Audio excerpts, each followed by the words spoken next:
Okay, this is new. This is welcome back, folks. Sorry, I fixed the issue. I was just doing too much on the single stream, so I had to switch over to a hotspot for the little stuff, the less important stuff that I'm using. This is the first time that we've now heard some kind of instructions over the air raid sirens, where air raid sirens are going off in Kyiv.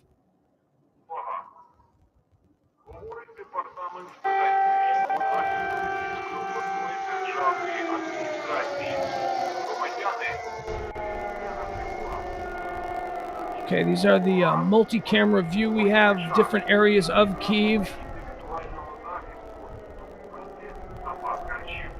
I obviously I don't speak Ukrainian. I don't know what these instructions are, but they can't be good, right?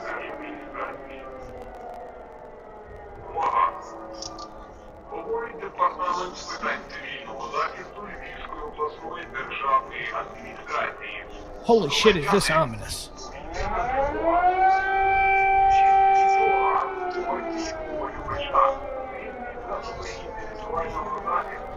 We're going to keep it on these cameras.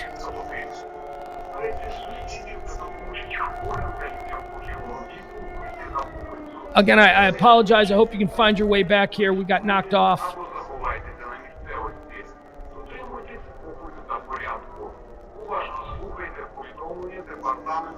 Oh, Steve, I appreciate you. PayPal. You can't find Pugs Moran on PayPal? Do you have Venmo? Venmo is probably the best way to do it. Just Pugs Moran on Venmo. That would be Venmo or Pugs Cast on Cash App. If you wanted to donate and you can help out in any way, those would be the two that I would suggest. I've been having problems with PayPal. It's definitely there. I'm sorry that you're having an issue, but I do appreciate it. Thank you. Maybe just try Venmo or Cash App. I know that sucks. What if he doesn't have Venmo or Cash App? You're going to ask him to just, go to a website and sign up? Yeah, that is kind of what I'm asking. But thank you, Stephen. I appreciate you thinking of us here.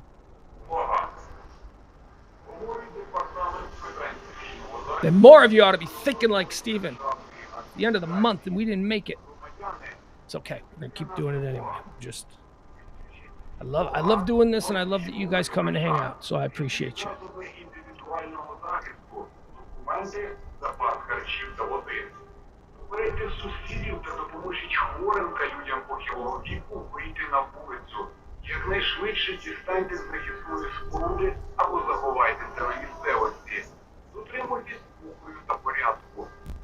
Yeah, Will, this is frightening. This is some weird stuff.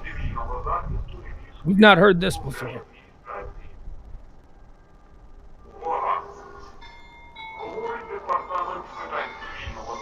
All right, we're getting the top of the hour bells. It's 9 p.m. at night in Kyiv. Air raid sirens. Scary Ukrainian guy.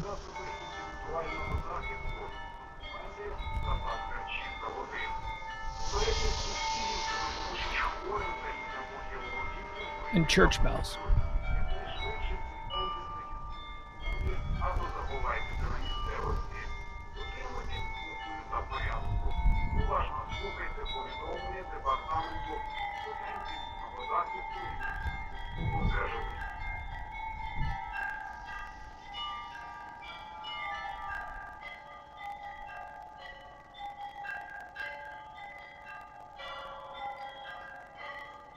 It's almost pretty at this point. All right, one of the cameras seems to have gone out. Camera 3. And again, I'll point out that although it says that camera 4 is where the sound is coming from, I believe the sound is coming from camera 2. Yeah, we'll see. Will says between the sirens, the bells, and Dracula doing the announcements. It is a horror show. There we go. Now we're going to get the 9 chimes. Top of the hour in Kyiv as warning sirens. Spooky Dracula guy making some announcement over a loudspeaker, and church bells fill the air.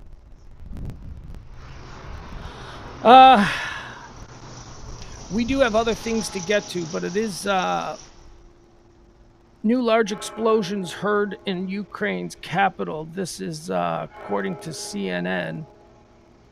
Happening now, breaking now. Although we're not hearing any large explosions. I heard large explosions about an hour ago now. But about more than about an hour and 10 minutes ago.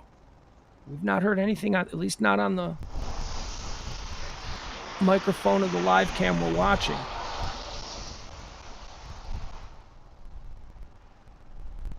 Amy Rock says, pretty, in a horror movie soundtrack kind of way. Yeah, it is.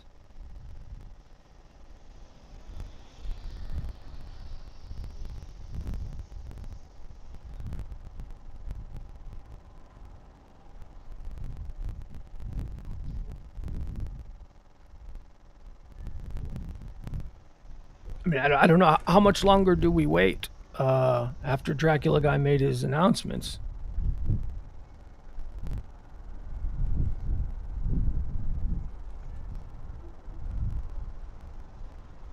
I don't know how good the sound is for you folks. I don't know if you're wearing. I'm wearing headphones, so the sound is pretty good for me. I can hear the wind rustling up against the microphone. I can hear street sounds. Okay, what is that? Some kind of a convoy on camera 7? The bottom? There seems to be a number of cars moving slowly. And now they stopped. There's also some lights flashing. Some intermittent flashes of light in cam 7. That's in the bottom left. But I don't know what to make of that. Let me see if... Tell you what, while we're doing this, I'm going to look around for some other webcams to see if we've got... See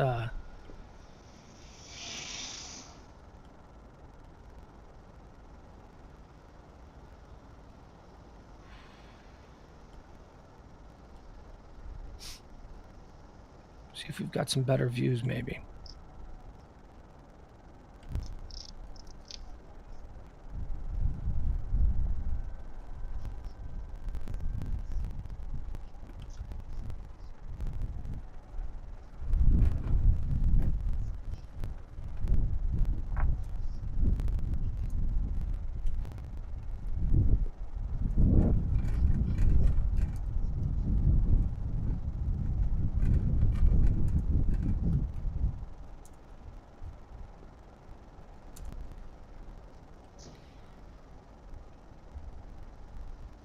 Okay, let's get out of this.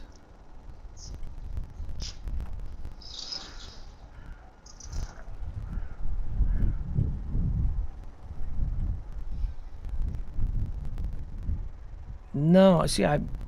This is still the best stream, at least that I think.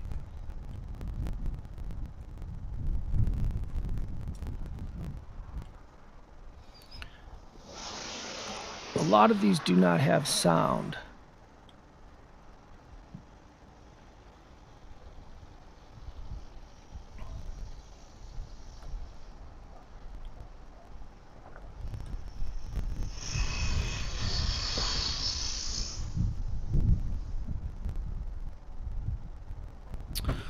Okay, let's try this one. Let's try a different stream here.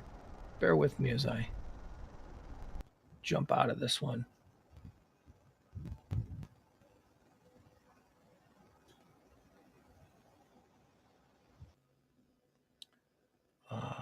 This one promises sound as well.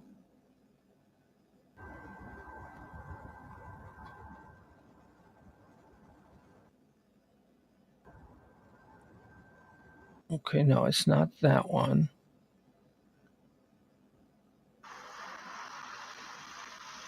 Yeah, a lot of these are just copies of the same angles that we're seeing. That's the one we're on.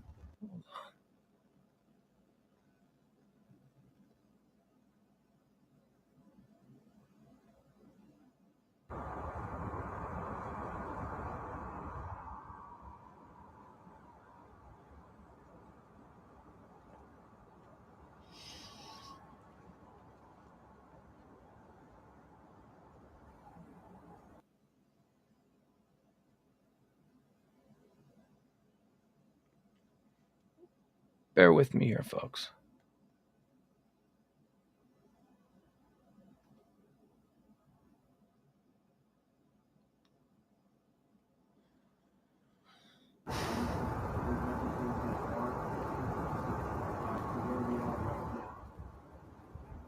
Okay, let's try this one. This one has, it's not bigger, but it is, at least it's giving us a lot more cameras. All right, so this one's giving us 16 different views, although 2 of them appear to be just Ukrainian flags. And it has sound. So at least we have more views to see any kind of flashes. Now, which one of these has the sound? Which one of these is telling us sound? Okay, the sound is coming from Kyiv city. It's on the far right, second to the bottom, on the far right side. It says Kyiv City live camera 2 with sound. So although we're not seeing anything there, that seems to be aimed at an area of the city that is completely blacked out.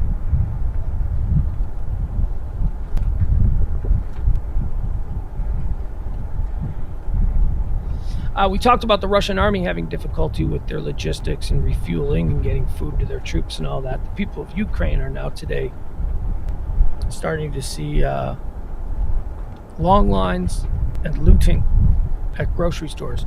And why not? This isn't the same kind of looting as we like to criticize. This is a whole different shebang. This is war. This is about saving your family and making sure you have food. Okay, let's get back into some headlines. That's what we were doing when we were knocked off the air. Keep an eye on this. All right, where were we? Where were we on the headlines? Oh yeah. So I don't know what we missed, but Russia closed its airspace to Germany, France, the UK, and 33 other countries in retaliation for the European Union saying no Russian airplanes can fly over their territories. More than 500,000 refugees have now fled to neighboring countries, including Poland, Hungary, Romania, and Moldova. Moldova, that's made up. That's not a real country. Russia's currency collapsed in overnight trading, with the ruble plummeting against the U.S. dollar as the West imposed unprecedented crippling sanctions, and massive corporations said that they would end their business ties with Russia. I mean, those are, the sanctions of the last week were met by a lot of, I'm going to go ahead and say it, politically biased people as being feckless and, typical of Sleepy Joe or whatever you want to say. But the world's combined sanctions against Russia has undeniably taken a huge toll on them. There are runs on Russian banks. The Russian citizens are lining up for miles. Lines are stretched. Unbelievable. We've seen pictures of these lines for ATMs that average citizens are just trying to get all of their money out of their banks. The Russian central bank has raised interest rates to stave off the effects of this. They've gone from 9.5% to 20%. They've doubled their interest rates and announced a raft of measures, including the suspension of stock trading on the Moscow exchange. The Moscow Stock Exchange is now closed through the 5th, and possibly longer. But come on, that's a big deal to the very wealthy of the oligarchs are really taking it on the chin here. Okay, what else do we have here? Yes, okay, so including the suspension of stock trading on the Moscow exchange in a desperate attempt to stop the bleeding. The Biden administration announced on Monday morning that Russia's central bank will be prohibited from undertaking transactions in dollars under a new concerted effort by the U.S. and its allies that is set to accelerate Russians. Excuse me. Let me do this again. The Biden administration announced Monday morning that Russia's central bank will be prohibited from undertaking transactions in dollars under a new concerted effort by the U.S. and its allies that is set to accelerate Russia's economic tailspin. So those are some of the bigger headlines. What is the most recent stuff that we're dealing with here? Let's see. Let's get into this. CNN right now. Russia faces financial meltdown as sanctions slam the economy. Some Russian banks expelled from SWIFT. The ruble is tanking. There are long lines. Right now they're showing more of these long lines at ATMs in Moscow. This is how you put pressure on a dictator. This is how you put pressure on an authoritarian. You go directly after the people that are in his inner circle, which are the oligarchs, which are the billionaires who can no longer fly their fancy jets to their homes in Italy. They can no longer just take a weekend in Paris because their planes are not allowed to fly. Then the next step is the average person on the street. You know, the people who are going to gather 100,000 strong and burn down your house, drag you out by your bald head, and, beat you to death in the streets. That's what these sanctions were designed to do, and it appears, at least in the opening stages, that they are having some effect. Russia faces financial meltdown as sanctions slam economy. That is currently what's the headline on CNN. But CNN, that's fake news. Stop it. They're not the only ones. We're seeing pictures of the lines, and we know that Putin is getting very upset. Okay, so where are we? Here we go. We talked about the Russian-Ukraine talks. We talked about the membership in the EU.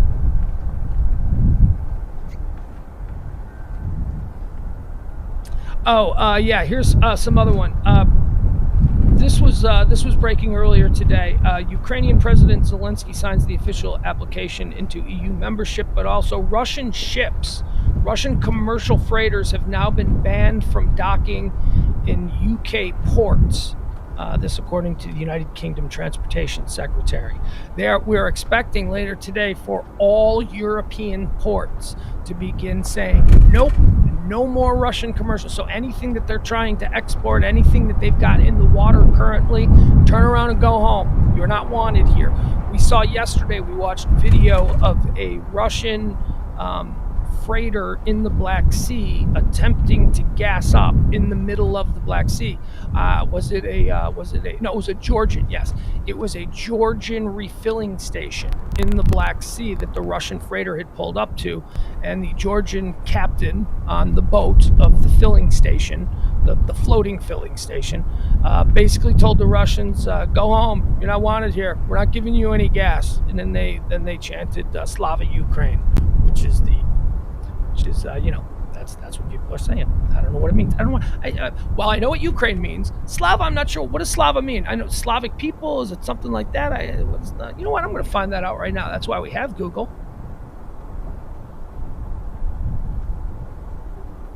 Let's see here. Slava translation.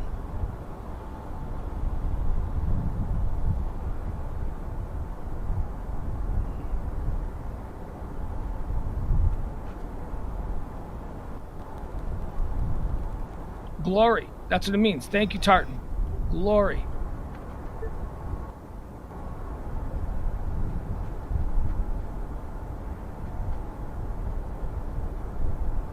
Glory. It's a noun. Yeah. Glory, Ukraine. Okay. Thank you, man. I appreciate that, Tartan.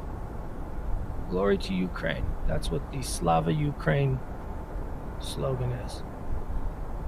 I would have my Americanism, I would have guessed, and I would have thought it was just go. Go Ukraine, but glory sounds better. Glory is more romantic. Glory is it's probably a better way of saying it. All right, I don't know why we're getting bells here. It's 1:15. Maybe they weren't. Maybe they were just chimes.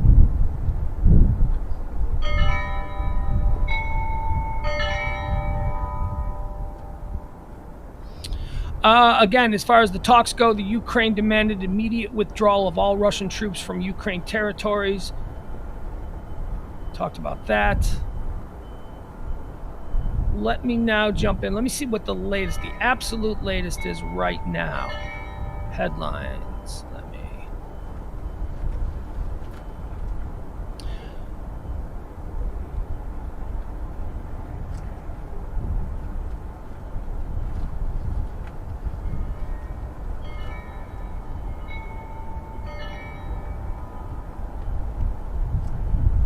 Okay, we just mentioned this. This is a new headline.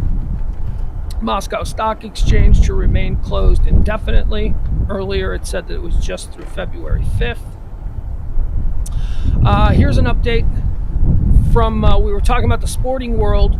If you remember, yesterday's headline was that FIFA, the world governing body of football, soccer to us Americans, FIFA had said that no Russian national teams would be allowed to participate in FIFA competitions. However, Russian athletes could still participate under some sort of ambiguous Russian sports collective. They would not be able to showcase a flag or colors of their nation, and there would be no anthem played for Russia. A number of FIFA nations said that's BS. That's totally not going far enough. So today, as of an hour ago, here's the update. FIFA and the Uefa has banned all Russian football clubs and national teams from all competitions. So, you know, they've taken baby steps there. Yesterday they floated, well, what if we just let the athletes play, but they can't say they're from Russia? People went, no, we're not even going to let the athletes play. So that's happening. That happened just within the last hour. FIFA and Uefa has banned all Russian football clubs. See, these are the things they seem like, well, that's nothing. No, these are the things that strike directly to the heart of the average Russian citizen. The average Russian citizen is really pissed about this because just like us, you know, imagine you're a Dallas Cowboy fan. Imagine if Dallas starts doing something shady and then all of a sudden the rest of the NFL says, yeah, Dallas Cowboys can't play any games. They're not allowed to play any teams. No NFL teams are going to play the Dallas. That would suck. You work all week. You wait for Sunday. You want to see your team play and you're not allowed to. So these are, although they seem like they are silly or some, you know, insignificant measures, these are big measures to the average person. These hugely suck to the guy on the street in Russia. And now they're blaming Putin for this mess. I mean, these are exactly the kind of measures, the little incremental steps that, as I said, lead to a dictator being dragged out of his house and beaten in the street with sticks. Okay, so this is breaking as well in that same thread. Russia has been expelled from the 2020 World Cup by FIFA following Ukraine invasion. These are a couple of the same. Mayor of Brovary city in the Ukraine are among the injured after Russian airstrikes hit radar communications and a military center in northern Kyiv. I'm seeing all of these reports, these breaking news reports of powerful blasts being heard in Kyiv. We're not hearing them. We're listening. We're listening in on a microphone that is, at least it's proposing that it's in the middle of Kyiv, and we're not hearing these powerful blasts. Unless what I think is wind. I mean, that's wind. That's not...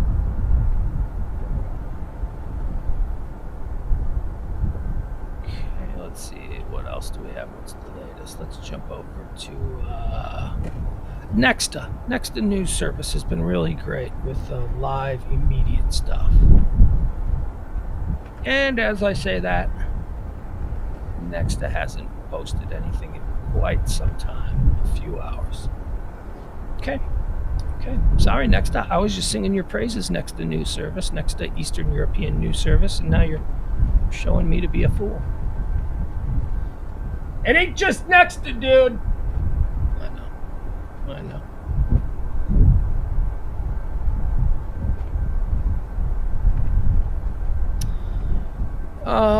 ISI. I don't know what ISI is. ISI. Oh, Image Satellite International. Okay. Image Satellite International reveals satellite imagery of Hostomel Airport shows the outcome of the strike of the Antonov 225, the world's largest cargo aircraft. Strike damage assessment indicates that Russian attack most likely targeted a few select targets in Hostomel. Hostomel is the suburb just north of Kyiv that has the Antonov air base, which was, again, one of the first targets on night one. Putin wanted to he wanted to destroy. What are we just hearing there? Putin wanted to destroy the landing and takeoff capabilities of the major airports all around Kyiv. He took Borisville, which is the commercial, the international airport there that tourists would fly into. Are those cats? He took out Borisville Airport, but he wanted Antonov and Hostomel. He wanted to keep that in working order so that he could then land troops in that airport. Antonov Airport in the Hostomel area has been the sign of the most consistent fighting that we've seen in the Kyiv area. It is, I believe, the Russians weren't able to take it. The Russians took it briefly during the initial attack, but then Ukrainian defense forces pushed them back. The initial paratroopers, Russian paratroopers who jumped in, they have been in the I don't even know what's happening there now. There have been very little reports about Hostomel since yesterday, when it was announced that the Ukrainian defense forces still control the one airport that is in working order, that that Putin coveted for his own military strategy.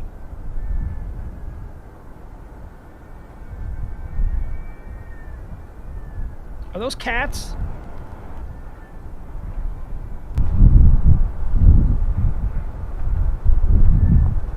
Sounds like some cats.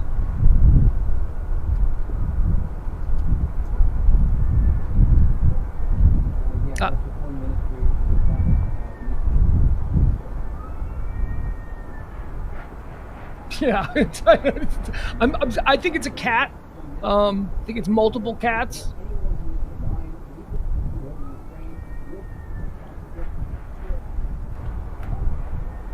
Could be some kind of less scary air raid siren.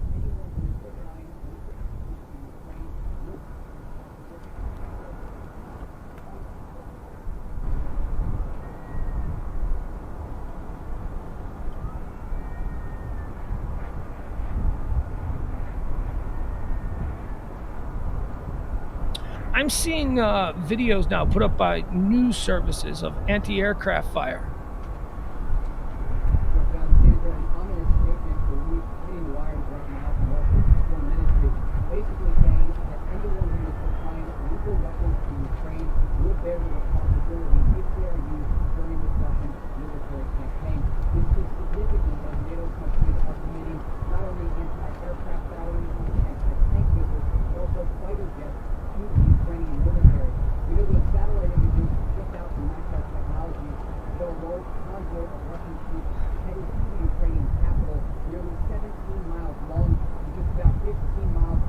Yes, we'll see.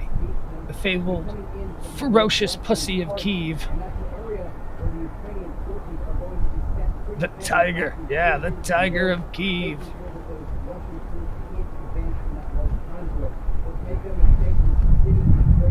It sounds like somebody is doing a news report.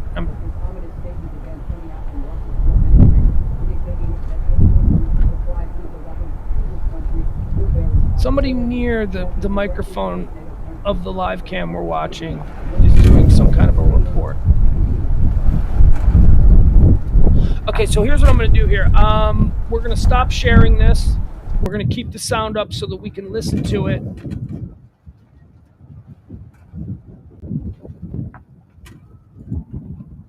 Just as the wind picks up. And what I'm going to do is I'm going to show you some of the most recent video that I've pulled. Let's see here. Okay, so this is Kharkiv. We talked about the people of Kharkiv. This is video of a residential apartment building being shelled by Russian troops in Kharkiv. So There you are. You're living in your apartment. There they're falling.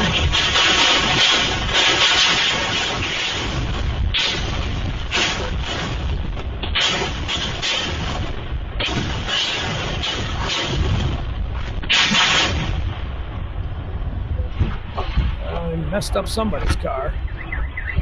Yeah, there you go. That's going to set off some alarms. Firecrackers set off alarms, I can only imagine. All right, so there what that was. That was Kharkiv, an apartment building in Kharkiv being bombed. Here, we'll go to this one. This is video of it says this is reported to be anti-aircraft fire over Kyiv within the last 20 minutes. We've been watching. Maybe this was in response to the sirens that we heard about 20 minutes ago, but here's some anti-aircraft missiles being shot from Ukrainian defense forces over the skies of Kyiv. Ракета летит на Васильков. Очень много ракет. Очень близко ракеты запускают. This really is a hell scene, isn't it? I mean, that is some scary shit. Really quiet across the Ukrainian capital of Kyiv right now. You can see the stars in the sky of this capital city, partially because most of the lights behind me are out. They've been dimmed. Authorities here are encouraging the population not only to stay underground, but turn off any lights they have and to not give away position to the Russian airport. And the people here are grateful for war. And I want to note the interview. It's fantastic interview. There is definitely a feeling that things are ramping up in Kyiv tonight. That they are expecting. Friday night was proposed to be the worst night, but with the breakdown of talks on the Belarusian border, it does appear that, and it's early. It is early tonight. Okay, so now this is the large explosion that occurred in Kyiv. So 6:40 p.m. What would that be? What would that be our time? 10:40, 8:40. Wait, is that 8:40? 10:40. 10:40 would be 6:7. 10:40. Okay, so this was 10:40. I don't know, what is that, Eastern time? Does that mean it's 11:40? Whatever. This is what was happening earlier today before we signed on. That was this is the reported large explosion outside Kyiv. That is a large explosion. I think I've got a geolocation number on this, so we might actually be able to find it on the map. Are these multiple explosions, or is this? Sorry, let's see here. Okay, let's let it run. There's one.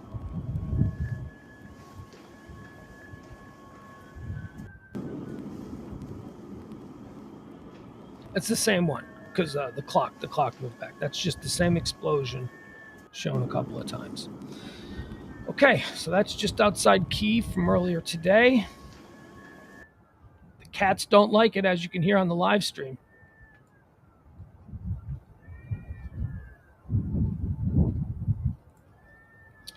Okay, so this is apparently video from the scene of that explosion.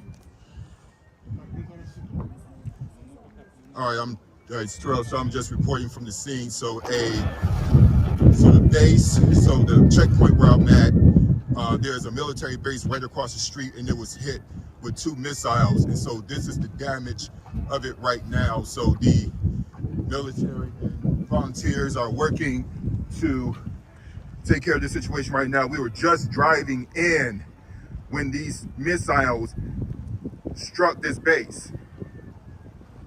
So if I get a little bit closer. All right, so now we know that's a military base outside Kyiv that we saw the site of that big explosion.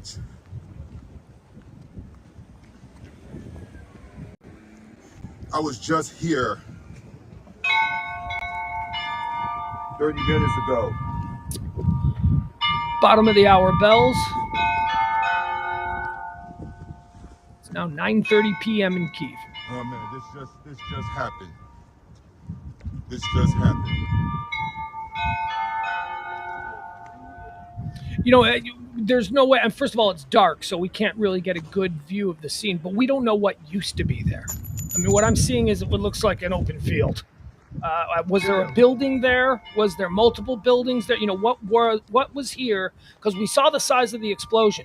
That was an extremely large explosion, a significant blast. See if I can find out anything more.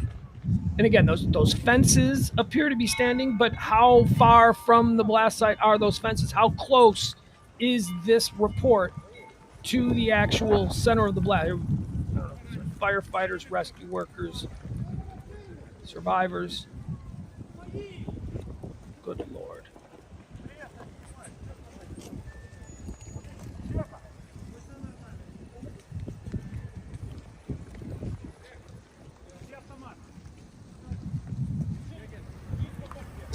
Then we're looking at video from a scene of a large blast outside Kyiv. It's just been told to us by the reporter on the scene that this was a Ukrainian military base that was hit.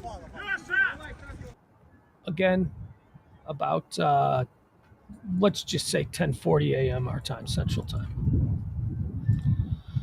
Okay, what else do we have here? Okay, here's a look at the talks. This is what the talks today look like. This is the moderator from Belarus giving instructions to the two sides. You see the Russian Federation on the right, the Ukrainian contingent on the left, and the guy speaking is an ambassador, a diplomat from Belarus, who is basically telling everybody that you will be safe here. Уважаемые друзья, президент Беларуси просил встретить вас, приветствовать и обеспечить максимально вашу работу. Как было договорено с президентами Зеленским и Путиным, вы можете чувствовать себя в полной безопасности. Это наша святая обязанность. Президент Лукашенко искренне надеется, что сегодня, в ходе сегодняшних переговоров, seems like all the dudes in this part of the world have the same haircut. И все белорусы молятся за это.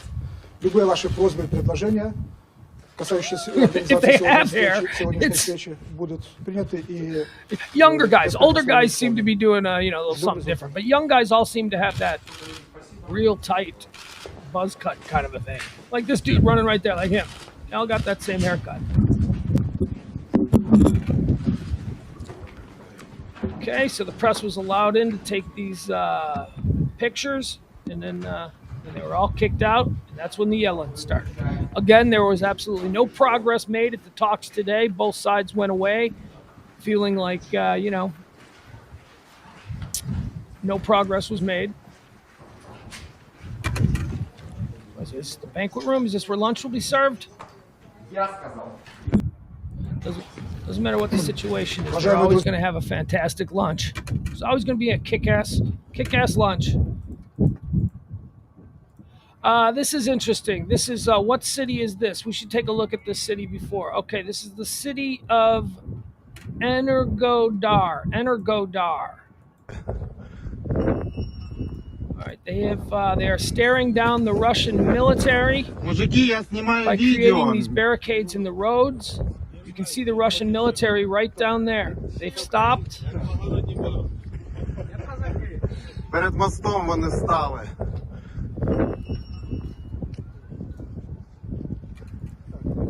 People are badass when they want to be. Колонна встала перед мостом.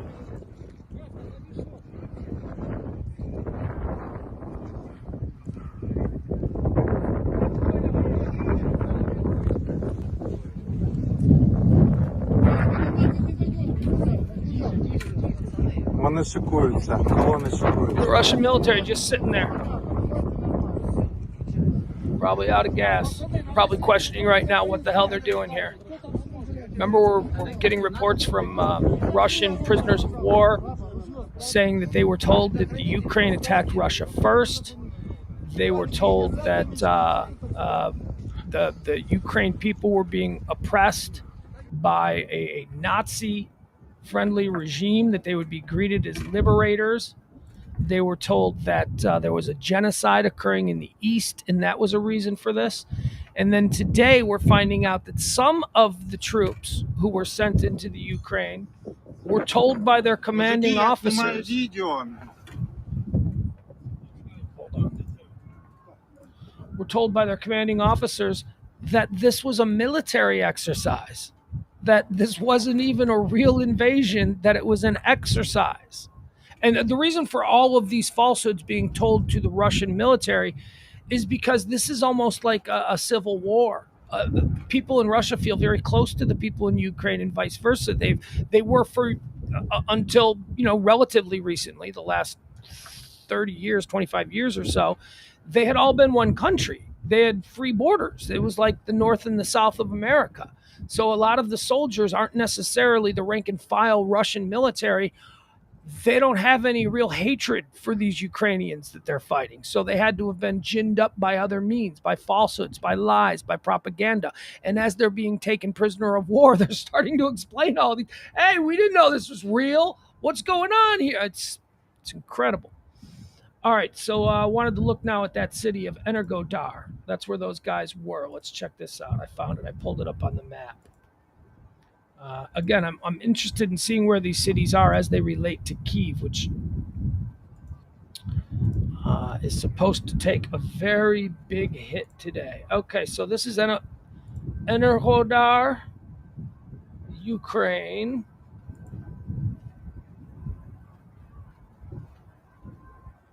Okay, so it's on the Dnieper River, which runs through the length. Okay, so it's south of Dnipro, along the river. So that's 100 miles, 200. I'm just kind of eyeballing the measurement here. Looks to be about 250, maybe 250, 300 miles south of Kyiv. Let's take a look at what kind of city we got here. What are we looking at? Doesn't look like a particularly large city. Looks like a river city.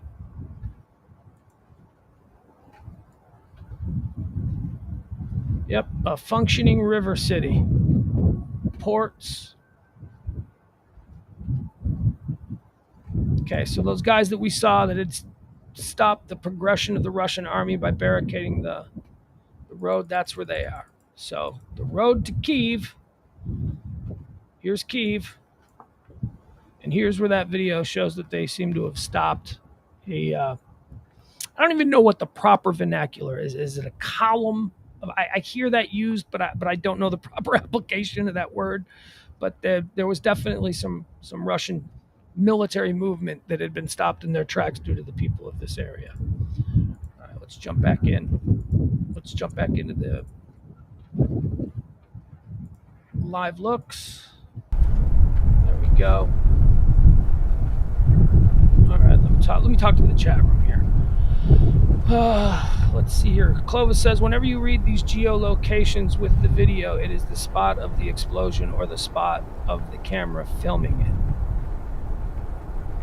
I don't know. It's just giving us a basic. I don't know, Clovis. It's just giving us. I'm using these tools as a way to sort of clear in some of the gray areas. The reason after we see a video and there's an opportunity to see where the video is taken, why I'll jump onto the map, is just for my own personal edification. It seems satisfying. Like I can at least contextualize to a greater degree what's happening here. Leslie, thank you for my meat and potatoes. Leslie's awesome.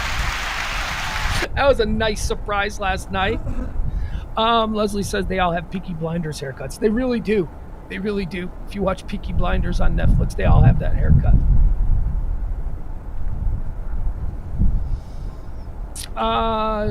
Tartan Sauce says, just came back. Who set up the caltrops? Tartan, I don't know what caltrops are. Are those things that were in the road? Is that the citizens of what town is it? Enerhodar.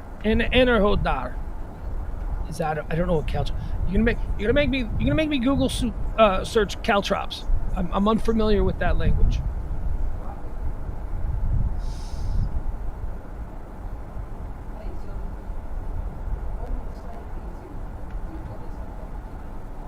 Oh, okay. So, like, yeah, those things that we always see that are thrown into roads. Yeah, those were the citizens, the fine, brave citizens of Enerhodar were throwing those up in the road to impede the progress of the advancing Russian military.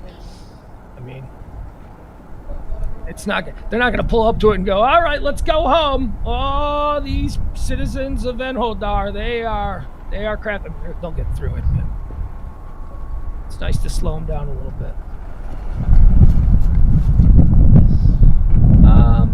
Okay, let's go back and see what else we got here as far as.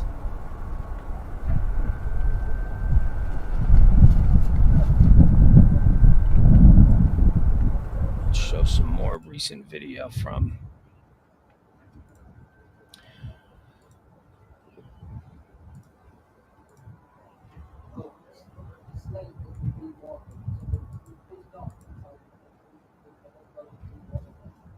Okay.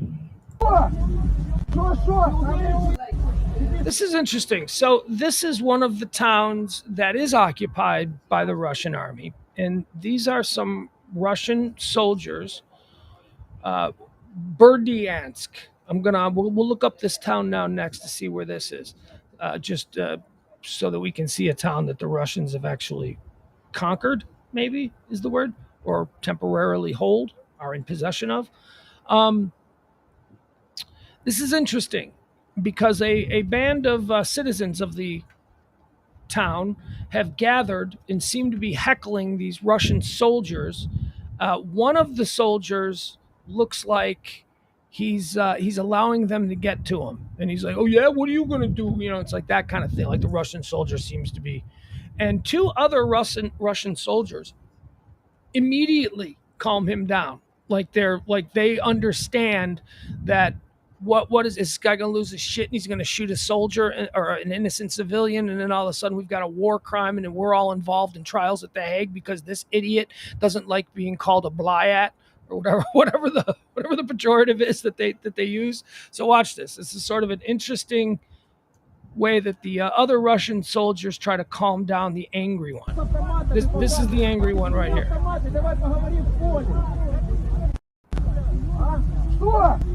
Hey, calm down. Stop it. Go back.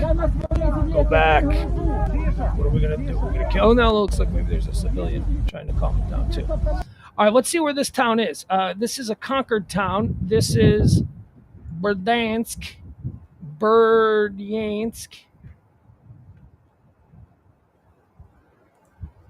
Okay.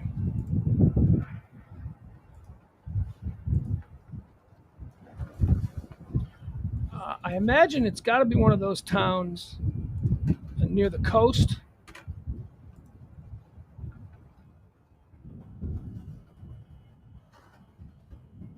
There it is. All right. Yeah. This is not good. Okay, so if this is one of the few towns that the Russians have been able to occupy. Thank you, Leslie. This is one of the few towns that the Russians have been able to occupy, and it's right there on the coast. They have made no progress. This is where that had taken place. So again, now in relation to Kyiv, which is here, this is their prize. This is what they want right here. This is the town that we just saw the Russian occupation of. This is not good for them. This is not bragging rights. Let's see what kind of town this is. Come off the coast a little bit. Whoop.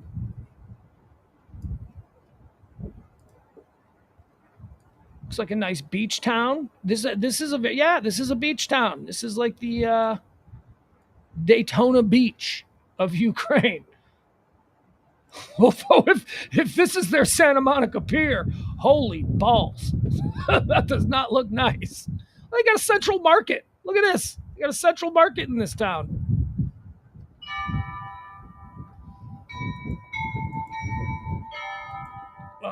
This is, let's see, where is this in relation to Odessa? Because Odessa, Mariupol is another town down here in the eastern, southeastern portion. Yeah, I don't even know if this is considered necessarily the Donbas, But Mariupol was one of the cities that they wanted to control, that they wanted to take. It's a large city. They don't have it. They weren't able to take it. So if Odessa is known as the Miami of the Ukraine, then maybe Mariupol would be what? The Tampa Bay? Maybe Jacksonville? Where is Odessa? Because Odessa is... Oh, you know what? We weren't even... I'm sorry. This is the... Okay. All right. I apologize. I thought that when we were looking at that city that we were on the Black Sea. We weren't. We were actually in the Sea of Azov. Okay, so Odessa is here on the Black Sea. This is the Sea of Azov. The fact that they have only controlled this city, Berdansk, and they still don't control Mariupol is even worse than I suspected before. Before I thought we were talking about the Black Sea, where there wasn't an established armada set up. The Black Sea for weeks has been filled with the Russian Navy in preparation of moving on to land. That's not good. I had assumed, with the exception of Mariupol, I knew that Mariupol hadn't fallen yet, but I had assumed that the bulk of this entire area was already taken by the Russians and that they had moved significantly inland. They don't even control Donetsk, which Donetsk was supposedly the city that had all the Russian-leaning people. Donetsk had the DPR, the Donetsk People's Republic, the government that 1 week ago today, before the invasion, remember Putin gave a speech where he recognized the independence of the people of the DPR, the Donetsk People's Republic, in the city of Donetsk, and basically claimed that they were no longer part of the Ukraine. They were now their own independent state. They don't even control Donetsk, which was supposed to be their thing. Luhansk is the other city that they don't control, which was supposed to be their thing. Wow. This is it. This really is not good for the reputation of the Russian army. This is it. This is the only city they got. They got the Daytona Beach. They got Daytona Beach, the Daytona Beach of Ukraine. That's what they're occupying. And again, a couple other small cities that are inland, townships, none of the major cities. Incredible. I don't think that anybody had predicted this. Ed says, you may already know this, but Turkey has blocked Russian warships from entering the Black Sea. I'm waiting to see. UK, most commercial Russian freighters are being turned away from ports. The UK, the United Kingdom, has blocked all ports to Russian ships. I had just seen something that the EU was meeting now, to consider blocking all Russian ships from all EU ports would be huge. I'm glad that you brought up Turkey, Ed, because I like to keep mentioning Turkey. Turkey, in the eyes of the average American, doesn't have a great reputation, and I don't think a lot of people realize that Turkey is in NATO. Turkey is one of our NATO partners, and up until the recent shenanigans, so we call it, of the Erdogan government, Turkey had been a friend of the United States. But in this particular situation, some people were thinking, well, Turkey's right across the Black Sea from the Ukraine. What role will they play? Will they be on board with NATO? Yes, they appear to be completely on board with all of the decisions that the EU has made. Turkey, we showed video last night of a Turkish military drone blowing up an entire column of Russian invaders. Turkey has really been... Oh, and as I mentioned a couple nights ago, I didn't realize this either, because Putin and Erdogan, I thought Putin and Erdogan were friends. It just shows what we know. It just shows, they met once and they shook hands and the world went, uh-oh, Erdogan and Putin are friends. We don't know what kind of relationship they have. We know that they met just as leaders of countries meet all the time. As it turns out, Turkey and the Ukraine have incredibly close ties.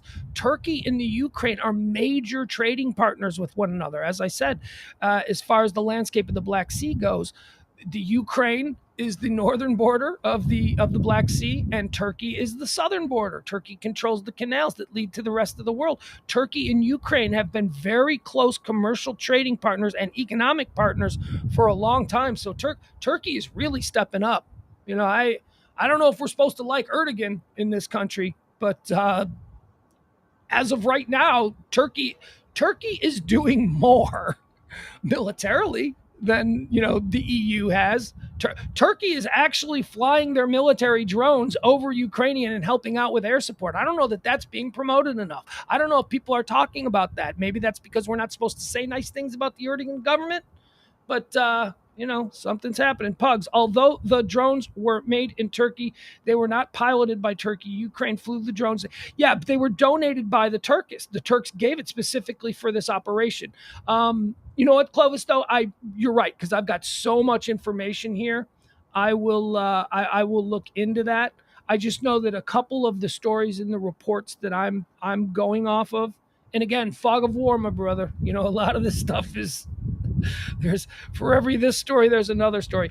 I was led to believe that those were Turkish military drones that were being allowed to be used by the Ukrainians. So, but if you know more, I could be wrong. At any rate, as Ed pointed out, Turkey stepped up again today, and they're closing off their ports, which is great, because Turkey is the gateway to that entire part of the world. Turkey is the gateway. If you're coming through the Black Sea and you're going to try and get into the Middle East areas, you're trying to get into the oil ports, you're trying to go around in that area, Turkey controls the gates. And if they won't let you through, that's good stuff. That's good stuff. All right, let's continue. Let's go back and watch some more of these videos. And I have to, these videos, they were new this morning when I was putting it all together. But at this point, we're talking about videos that are now a few hours old. But why not? It's still showing us what's happening. All right, we've already seen this one. We don't need this one again. This is the Russian soldier losing his cool a little bit. Here's more of the Russian soldiers in that town. This is the coastal town. All right, so this is, again, the coastal town we just looked at on the map, the town of Berdansk, which is in the Sea of Azov, which the Russians control.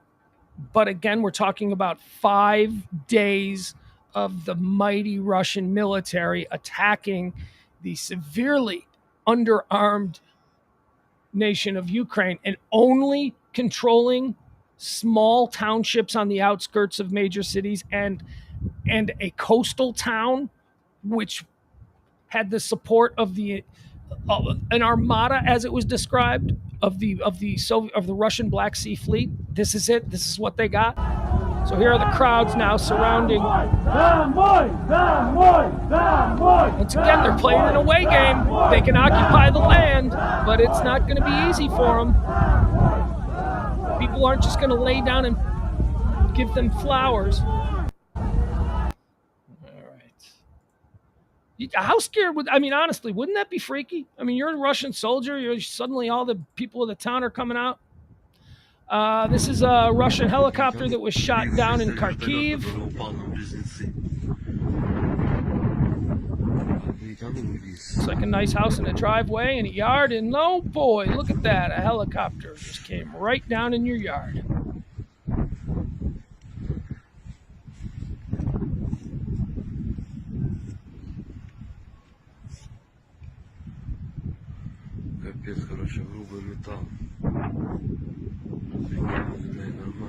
I'm seeing a report here that Kharkiv, the city that we're looking at here, Kharkiv is taking another big pounding.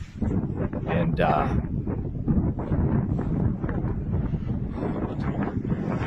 this is Richard Engel. Richard Engel is expecting that due to the uptick in Soviet aggression against the city of Kharkiv, the fall of the city is expected and presumed imminent. So that would be a big victory for Russia. If after 5 days in, they can take the big city of Kharkiv, which is what we're looking at here. If they could take the city of Kharkiv, which is only about 25 miles off the Russian border, was the first city that was attacked. It's taken just an endless pounding for 5 days now. If they could finally take it, that's a victory. But that's like That's like if you're an NFL team and you think you're pretty good and you play the worst team in the league and you only win by 3 points. That's the kind of victory that Russia's got here. Russia was supposed to take this city on night one. This was supposed to be the base of operations for the rest, for the spreading out of the country. As I said, the military, they came down from their staging base of operations in Russia over the border. The plan was to take Kharkiv, to be able to use this as a logistical landing point to refuel, to restock, to do all of these things. They thought they'd take it in one day. It's now 5 days in. They still haven't taken it. And based on what we've seen from the people of Kharkiv, when they do take it, it's not going to be over. It's going to be just endless guerrilla fighting. It is going to be, it's not like these people are just going to go, okay, I guess you're in charge now. Let's go back. Let's see what else we got here. Leslie says, I feel sorry for the Russian kids who are dying for that a-hole Putin. Yeah. Thank you, Clovis. I appreciate the kind words, man.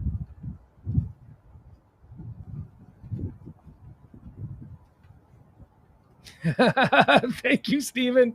Stephen says, showing videos a couple hours late is still better than CNN showing them a few hours late and calling it breaking news. Yeah, at least I'm letting you know that this is stuff from earlier this morning that I had...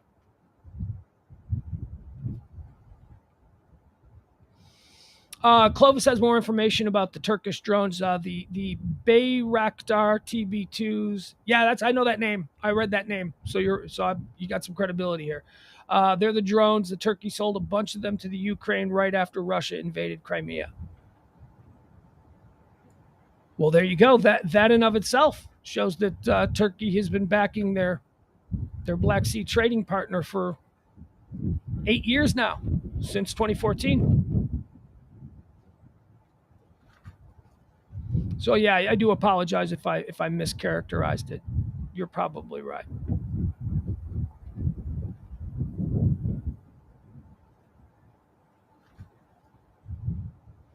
Yeah, Leslie McDaniel is talking about Michael McFaul, former ambassador McFaul, who says former Russian ambassador from U.S. says Putin is acting unhinged. He's desperate.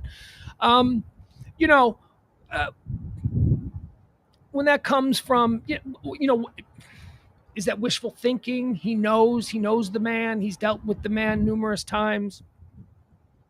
I hope it's true. It's backed up by a number of other reports, but Putin's being painted as a Hitler type. Putin is being painted by the world as a really bad dude. So, I mean, I don't know. Is he crazy?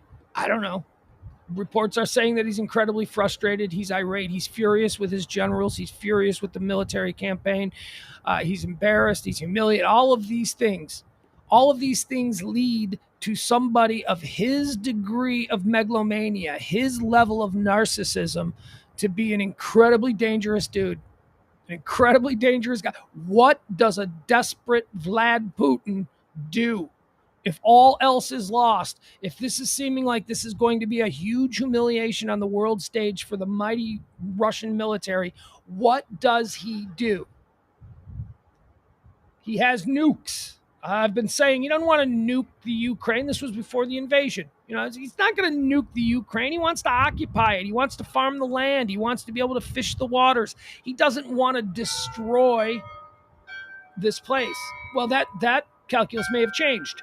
That now he might just be so angry and so pissed off that he just wants to level these people so that he can chest thump to the rest of the world. Thinking that what?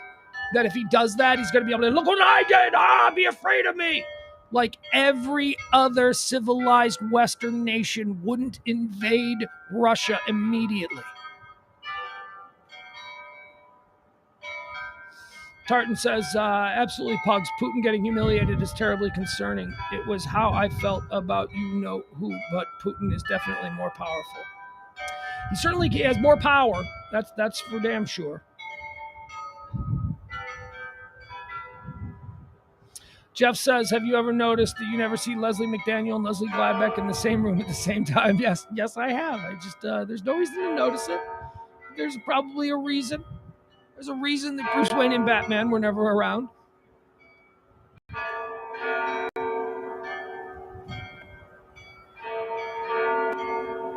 Each other at the same time. Finish the thought, dummy! Sorry. Top of the hour bells. Now 10 p.m. in Kyiv. Let's go back to the live cams and see what is occurring. Now at the top of the hour, 9 o'clock, 9 p.m. is when we had all of that eerie, creepy stuff that was going on. The Dracula, the guy making the announcement. The air raid sirens. Followed by 40 minutes of incessant cat wails.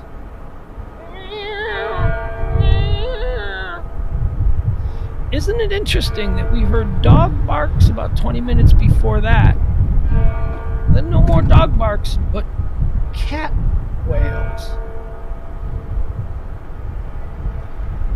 I can only surmise that the cats have eaten the dogs.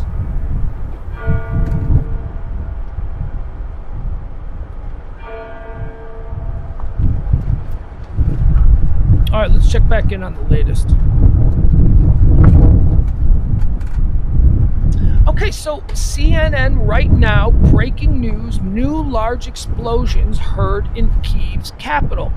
Now, again, the problem with that is, are they presenting as breaking news things that happened hours ago? Because we are listening. We hear the sounds of Kyiv. We've been listening for 2 hours now. We have heard some gunfire, probably some anti-aircraft missile fire. We've not heard large explosions. Now, there were large explosions. I heard large explosions hours ago when I was watching this before we were streaming. See, breaking news, large explosions heard in Kyiv. And here we are experiencing this in the moment. I'm looking to this going, what am I missing? Fully realizing that they're just full of shit. That they're just taking news that's hours old and presenting like it's happening right now. Breaking news, like, again, what am I? I'm just an old journalism student from the early 90s, but there is a difference between breaking and developing. The loud explosions heard in Kyiv is a developing story. If we heard them just now, that would be breaking. Oh, yo, what's that? Oh, breaking. Oh. An hour from now, talking about that, we would call it as developing. CNN doesn't adhere to any of the basic rules of freshman year journalism classes. Drives me nuts. Drives me nuts. And it's not just CNN. It is not just CNN. This is not something that just they do. All of the cable mainstream news channels do the same thing. They operate on the idea, in the mindset that gunfire. That new people are tuning in at all time, and they need to be continuously ginned up.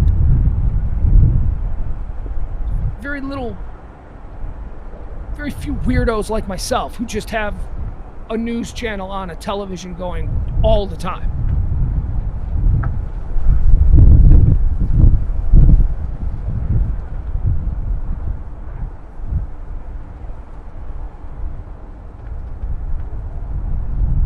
Oh, I think I'm hearing the dogs back.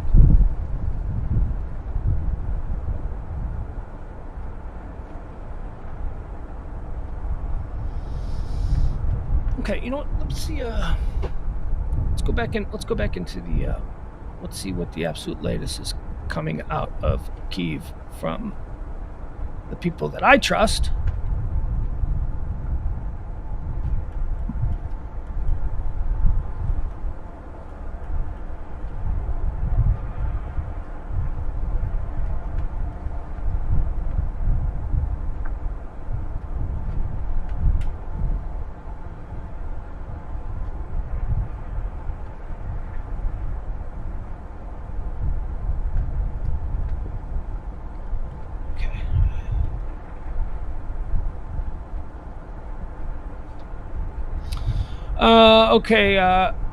Euromaidan PR The European Union has agreed to give Ukraine space intelligence data on Russian troop movements. They weren't doing that already? I thought we were already sharing intelligence.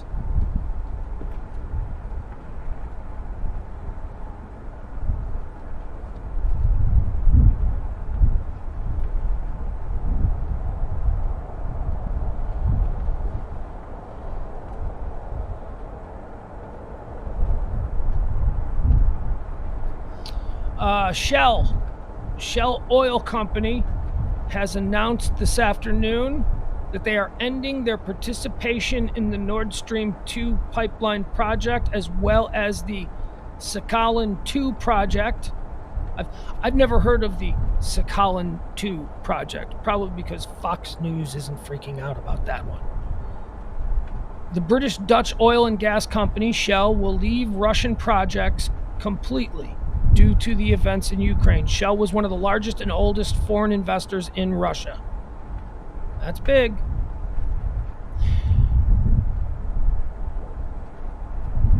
Air raid sirens happening in Chernihiv right now. Well, that's actually from 10 minutes ago.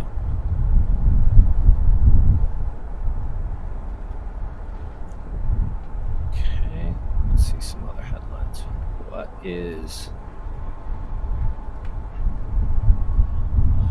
What is Elint saying? Elint Media.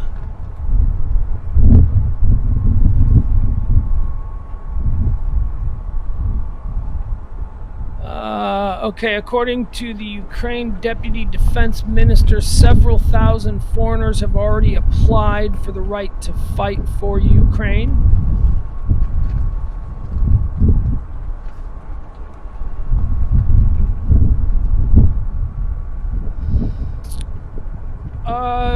Jonathan Swann is reporting that Ukraine's President Zielenski is urging President Biden and NATO to impose a no-fly zone over significant parts of the country.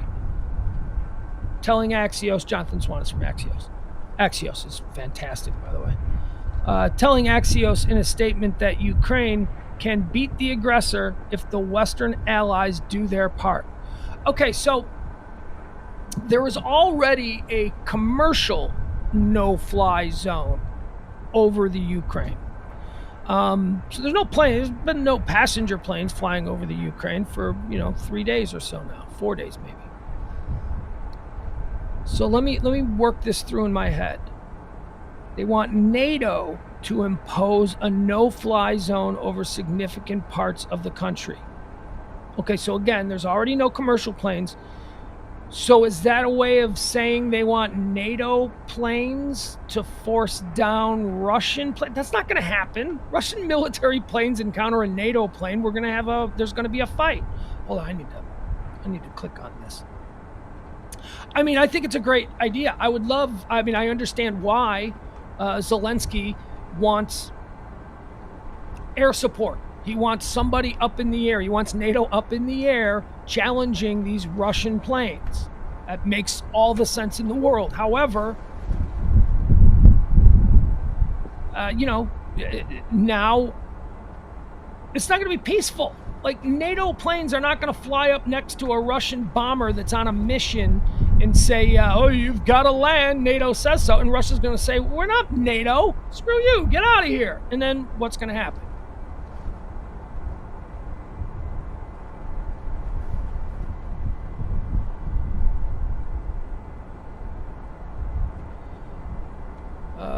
Okay, so we spend $750 billion on military every year, more than the next 12 countries combined, including Russia. If we aren't going to use it to defend our ally in the skies during the biggest war in Europe since World War II, then give our tax money back. Doesn't work that way, but...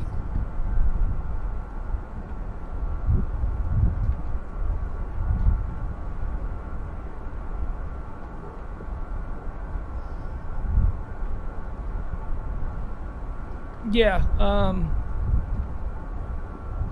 somebody says here that they had the same interpretation of that request for NATO to enforce a no-fly zone. This person says that would be a de facto declaration of war. Doubt the U.S. or EU would go that far. Yeah, I agree. I agree.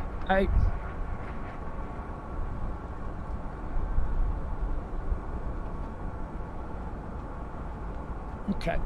All right. Well, that's interesting. That's interesting. I don't.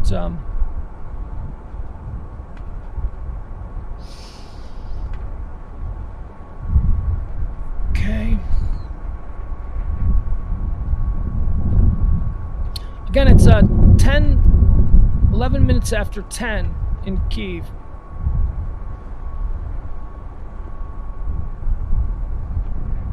It's a little bit early based on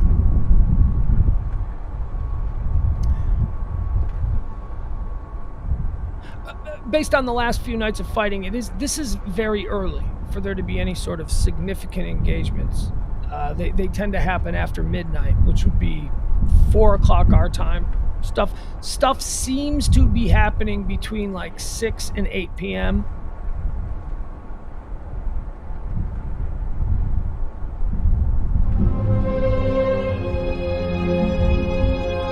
What is this?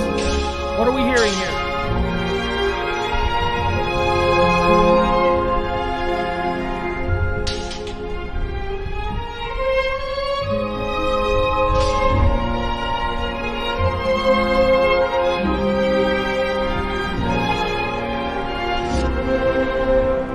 Is that the Ukrainian national anthem? I'm guessing.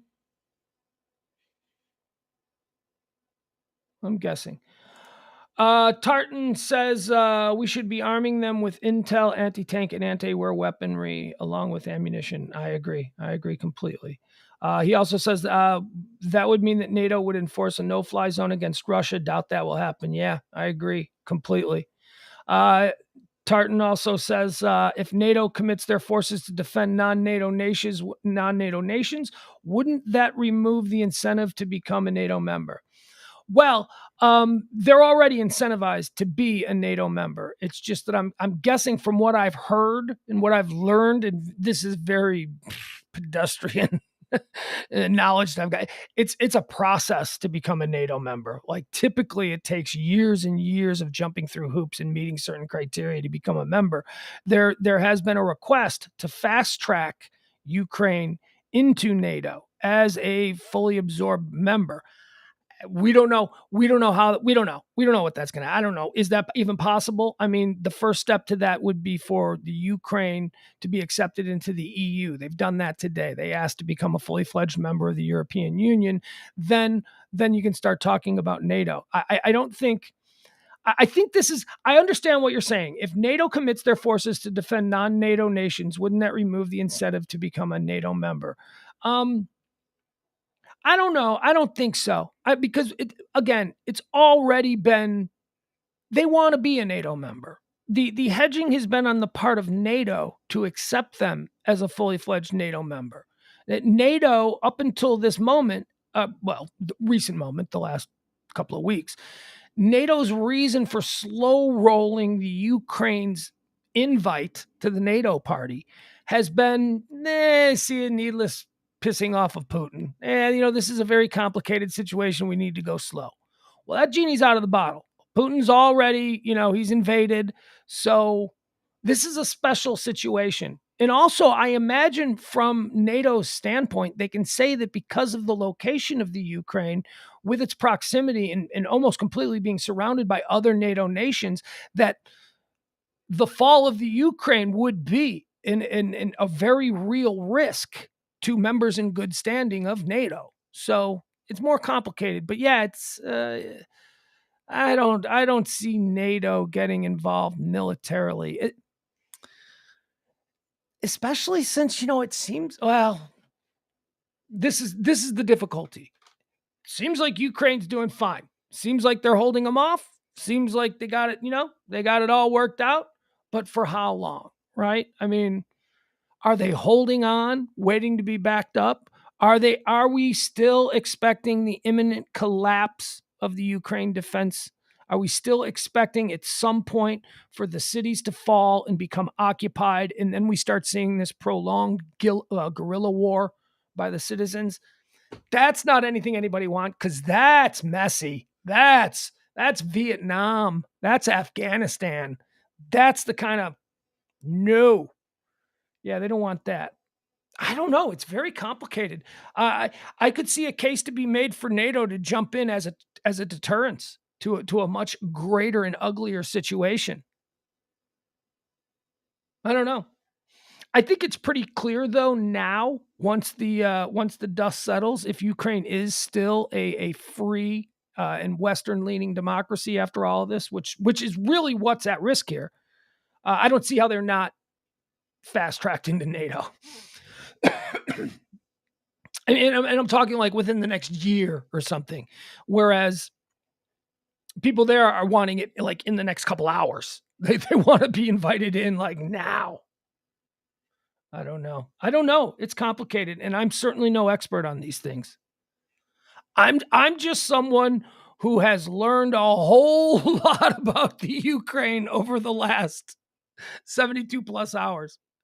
I didn't think much about it at all. I probably couldn't even picked it out on a map before Thursday. Well, no, it's not true. The weeks leading up to it, I was kind of learning. But yeah, no, I don't know. I don't know. This is all just. All right, let's go back to the. I hope it wasn't disrespectful that I turned off the Ukrainian anthem when it was playing. It was just that it was a little bit loud and it was impeding my narcissistic rants.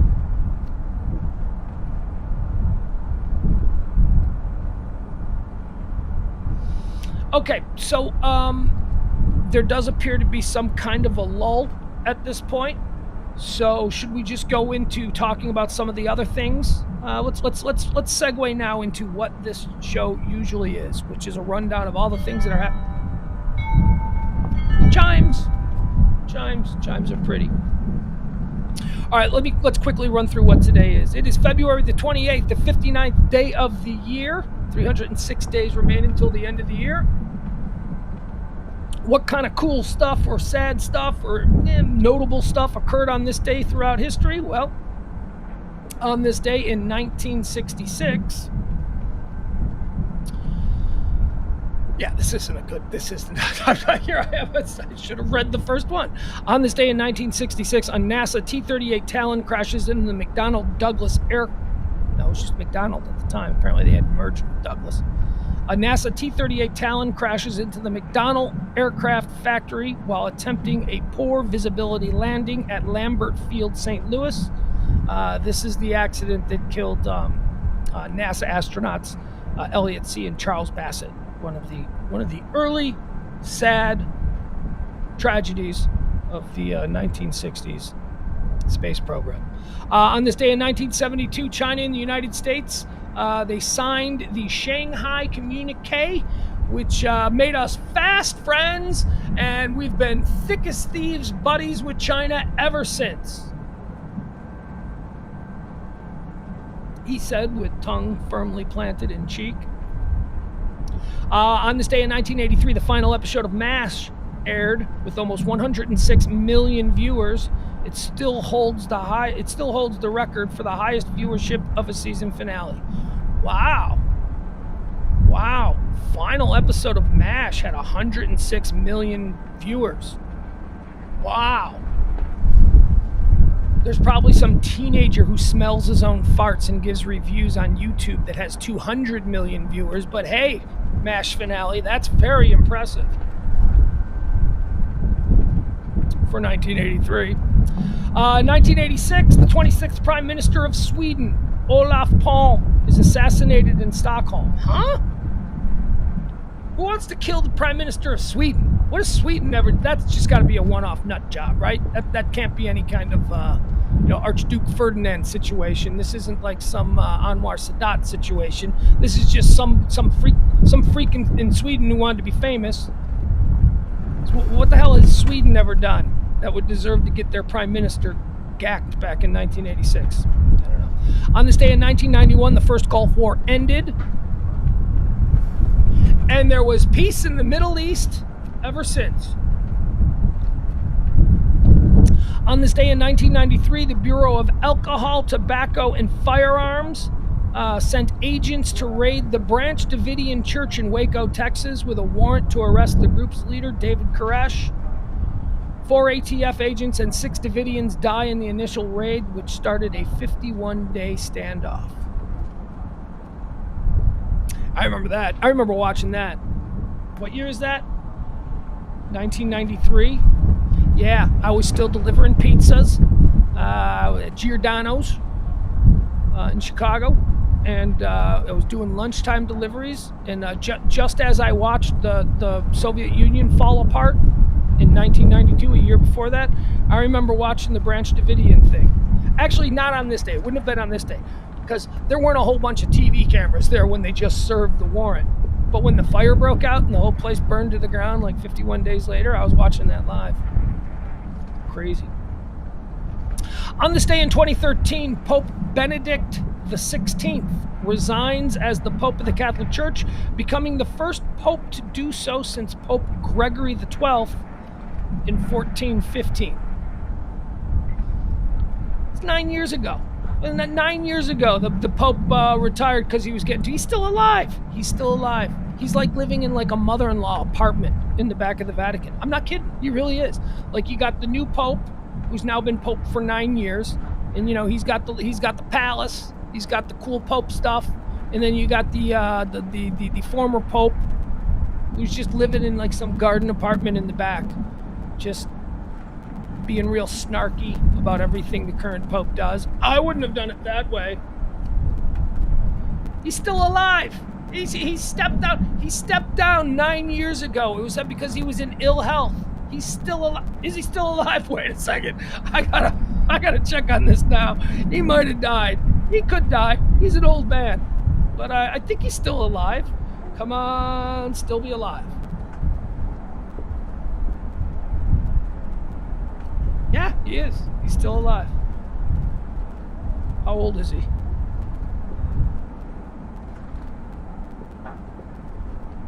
He's 95. 95 years old.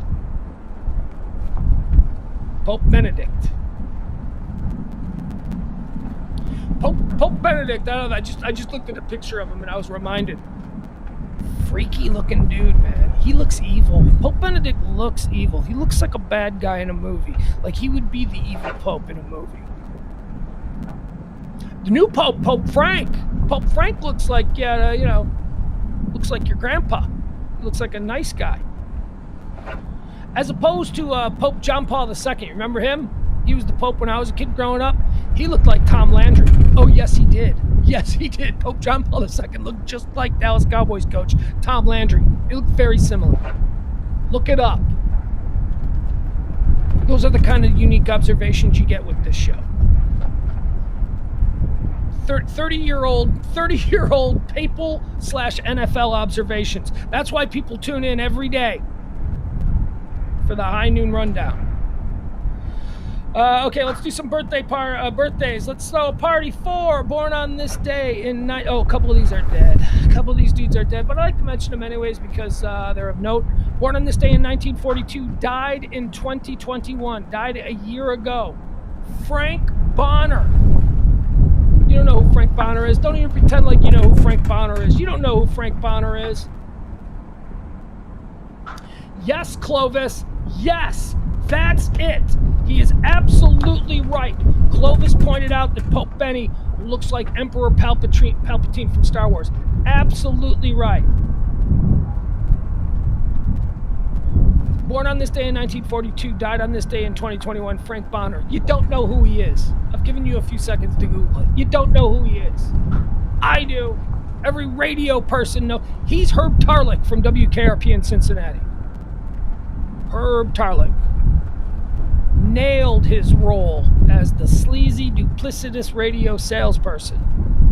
Born on this day also in 1942, but died in 1969, former leader of the Rolling Stones, founding member Brian Jones. A lot of people wonder what the Rolling Stones would have been had Brian Jones not been a crazy drug addict and out-of-control dude. A lot of people think that they wouldn't have become the Rolling Stones, that they wouldn't be what they became under the leadership of Mick Jagger and Keith Richards, because Brian Jones was kind of difficult. But he died. So happy birthday, Brian Jones. Born on this day in 1931. I don't know why I did this out of order. I did 2 guys born in 42 who are dead, and now 1 guy born in 1931. Born on this day in 1931, Gavin MacLeod. He died in 2021 as well. He died a year ago. Gavin MacLeod, Murray Slaughter from the Mary Tyler Moore Show, Captain Stubing from The Love Boat. He dead. Born on this day in 1948, Bernadette Peters. Remember, you guys, you oldsters out there, you old heads, you remember when Bernadette Peters was famous? I promise you, there is no one under the age of 35 who has ever heard the name Bernadette Peters before. Nobody knows who she is. Maybe some of the more interesting people under the age of 35 has seen The Jerk. Was she in The Jerk? She did a lot. She was like a Broadway song and dance girl who like suddenly did all of these Steve Martin movies back in the early 80s, late 70s. I don't know if she was hot. Yeah, see, Jeff Glenn says Bernadette was smoking hot. I don't know. I didn't think of her that way as a kid. She was all right. She was, I don't know. Nah, I didn't think she was hot. I didn't think I thought she was, I mean, now, you know what? I take that back. As a grown-up, as a fully formed human male, now when I see Bernadette Peters, I go, oh yeah, she's very attractive. Isn't she cute? But at like 8 or 9 years old, she wasn't checking any boxes for me. She was no Pia Zadora.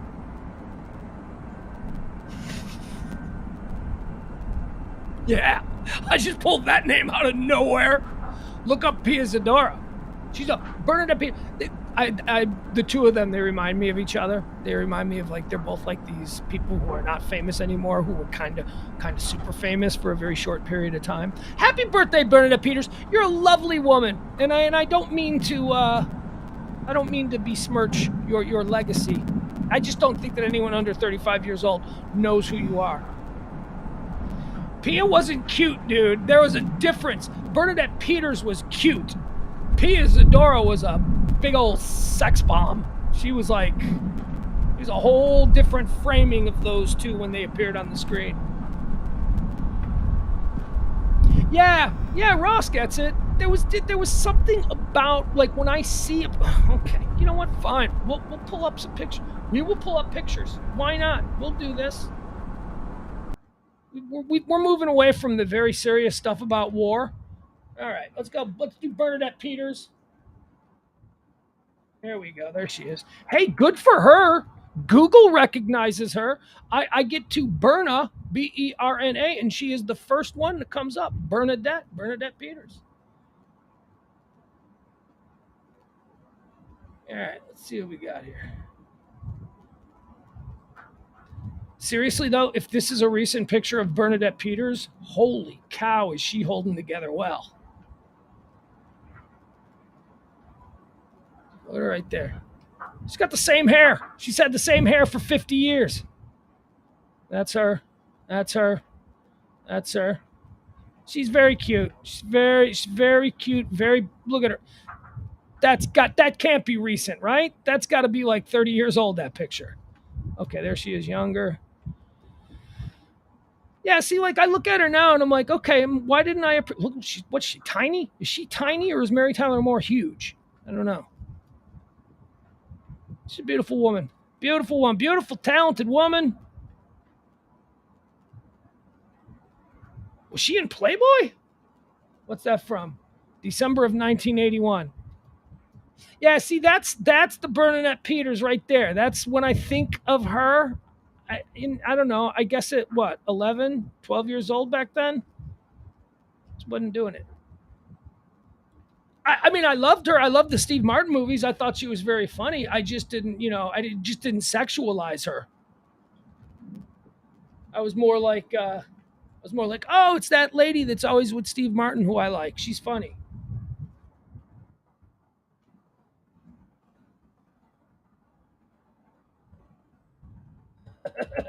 I want to see Pia Zadora. I want to see Pia Zadora now. Show me Pia Zadora. Oh man, was I wrong about Pia Zadora? Bernadette Peters is more attractive than Pia Zadora, I think. Let's see. Show me Pia Zadora.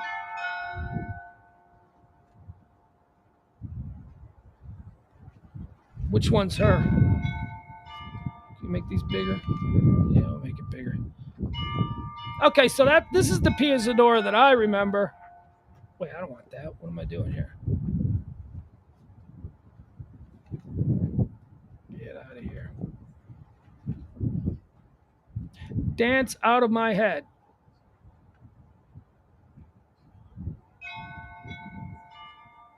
All right. Yeah, Pia Zadora. See, I don't know. She kind of Pia Zadora and oh God, that whatever happened on this night did not end well for Pia Zadora. Look at her with Rick James. That is, I don't know what happened immediately following this picture, but I'm sure it's something that Pia has had years of therapy. Rick James. There's a Rick James documentary on Showtime. It's just Online φυλάδιο Lead. Ανακάλυψε περισσότερες προσφορές και συνταγές όπου κι αν είσαι. Βρες το στο leadthelas.gr. All right, let's get out of these. I don't know, why do we get distracted with Pia Zadora and Bernadette Peters? Oh yeah, because it's Bernadette Peters' birthday. All right. Jeff says Pia Zadora looked like Cyndi Lauper's older sister. She kind of did. Very, very energetic is not a compliment.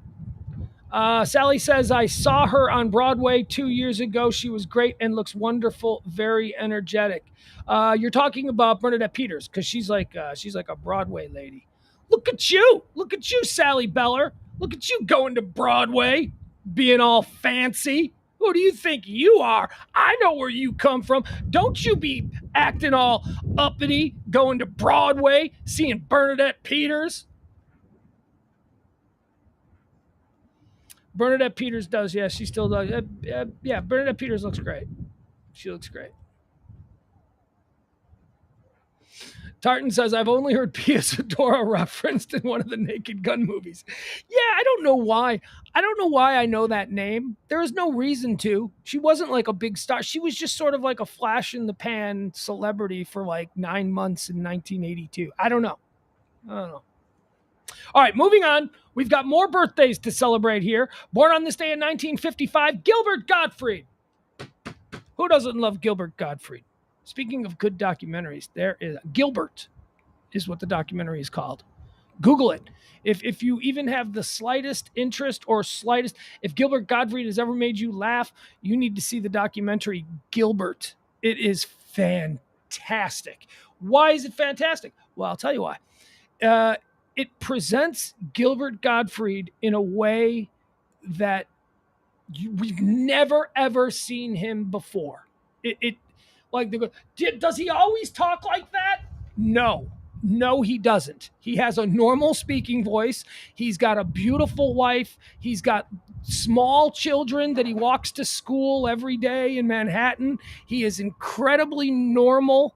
He can have a conversation with neighbors and go out for coffee with friends or whatever. Gilbert, the documentary, is tremendous. And it had always been reported, Howard Stern, for the most part, would always talk about Gilbert, about how private he is, about how nobody knows anything about his personal life. Nobody knows. He comes on and he does this character, that Gilbert Gottfried character. And he never lets anyone from the audience see anything other than that, that guy that he does.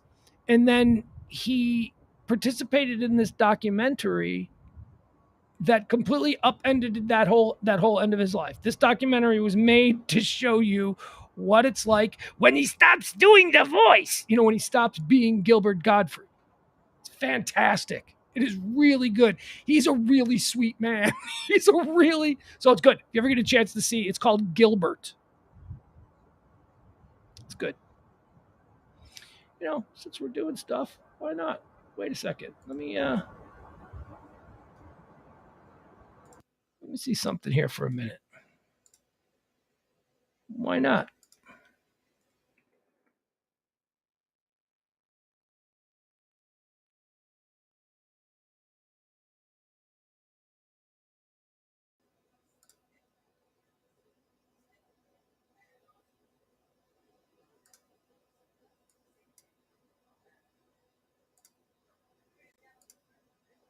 Well, I don't like that buzzing.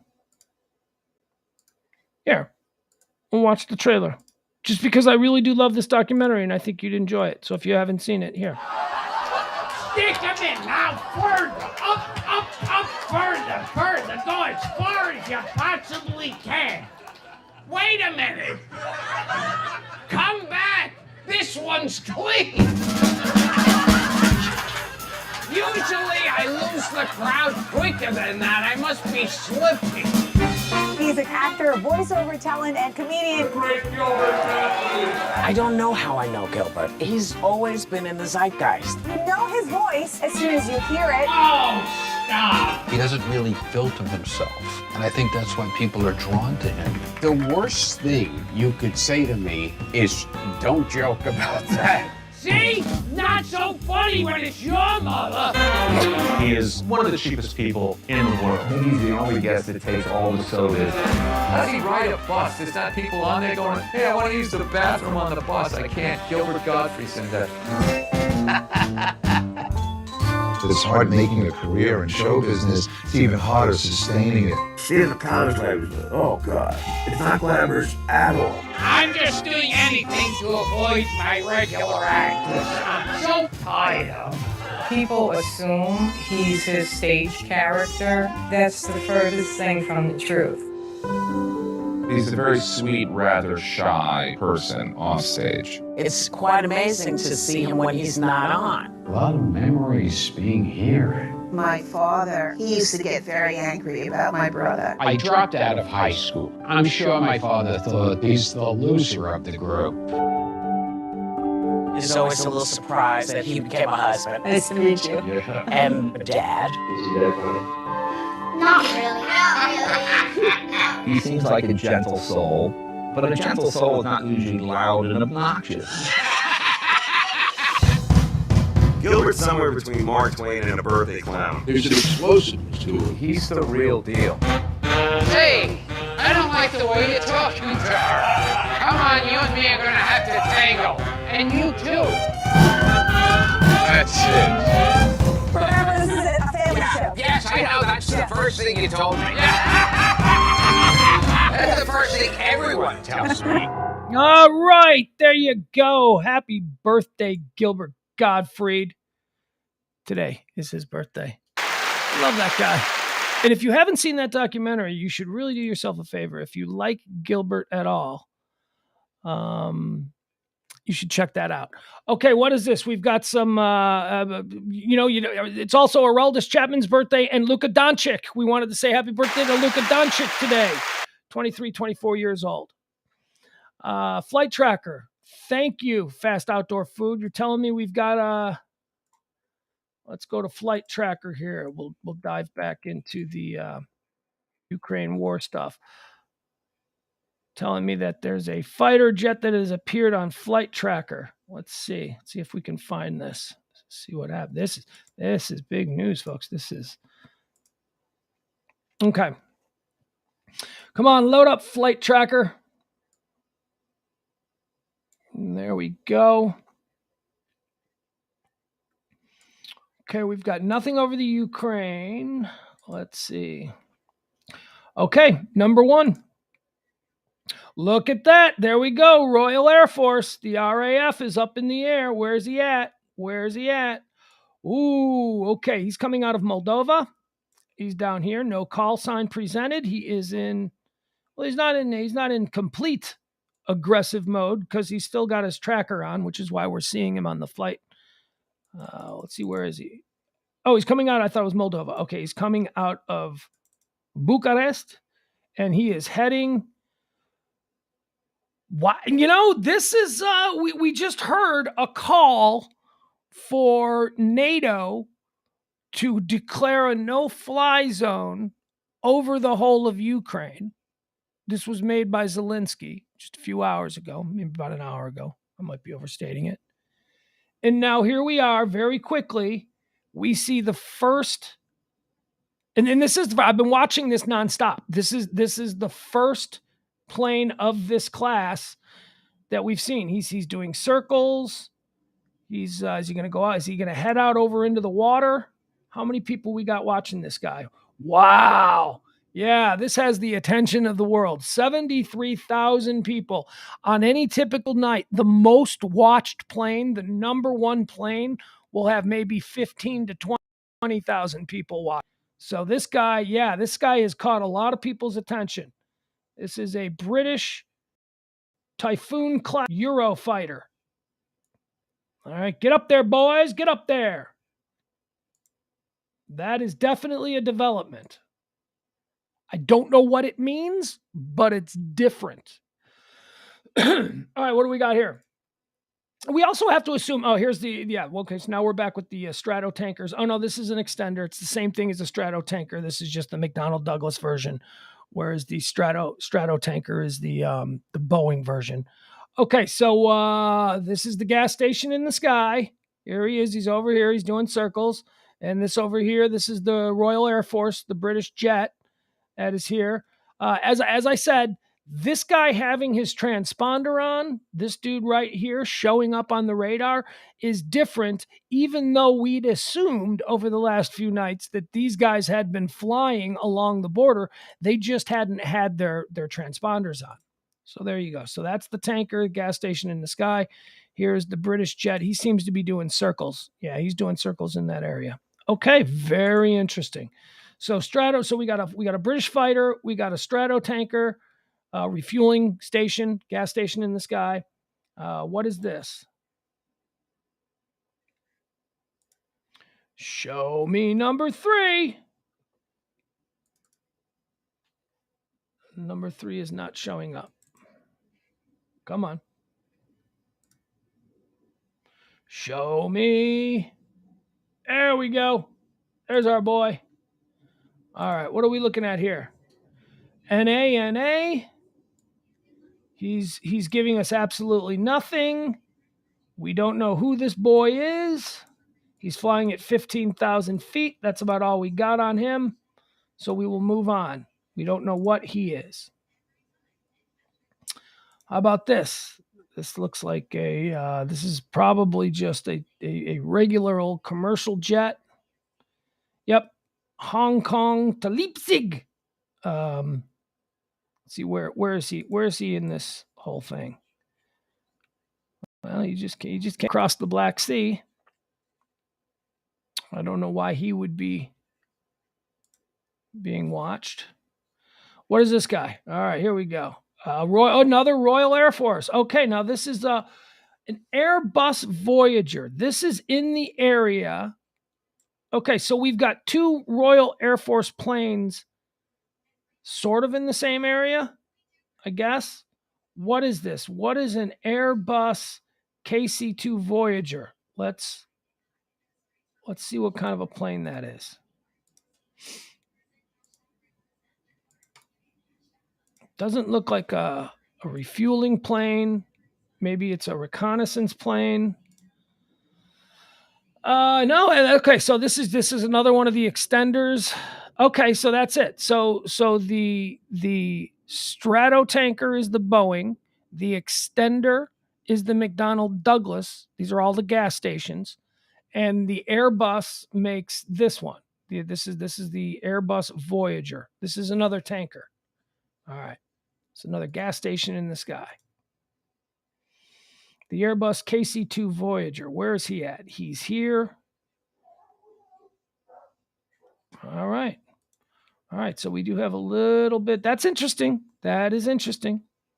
And here once again is the jet, the British Royal Air Force jet, just seeming to be dancing along the coastline here of Romania. All right. Interesting. We'll have to keep an eye. I don't know why. Again, because there are so many gas stations up in the sky spread out at different locations along the border, of Ukraine between Romania, Poland, Belarus, because there is the presence of all of these gas stations that have been up there for days now. We have to assume that there are planes up there that are using it. They don't just put all of these. I mean, you put one up there, maybe what, for drills? You put 3 up at the same time. That means there must be significant air presence of planes that will need to use military refueling planes in the sky. So we assume that's been happening. This is the first time that we've seen one of these jets actually show up on the flight tracker having their transponder on. And I don't know why that would be. I don't know. Again, I'm not a military expert. No, I'm not even a military hobbyist. This is all just happening now. And Tartan Sauce says, I'm curious about the NA registered PC-12 northbound out of Bucharest. We have recon builds of that aircraft as a U-28 Draco. What is it? What is a U-28 Draco? Look at you. I like Tartan. Tartan knows a lot of this stuff. He's all right. Let's jump back into the cams. Let's see what's happening currently on the cams.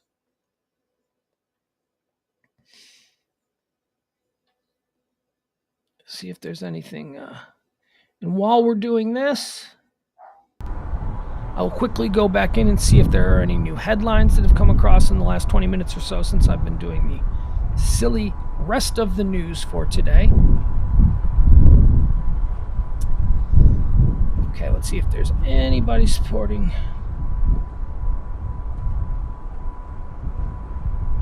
Again, it's 10:47 p.m. in Kyiv.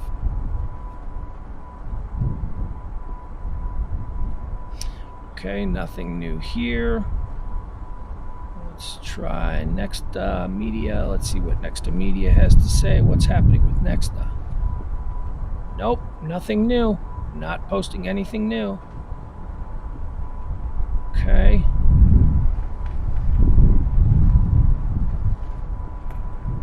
Let's see what Elint has to say.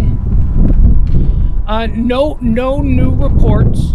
No matter what CNN tries to tell you, there have been no reports of bombing or explosions around Kyiv in hours. It's been hours now. It's been about 2 hours.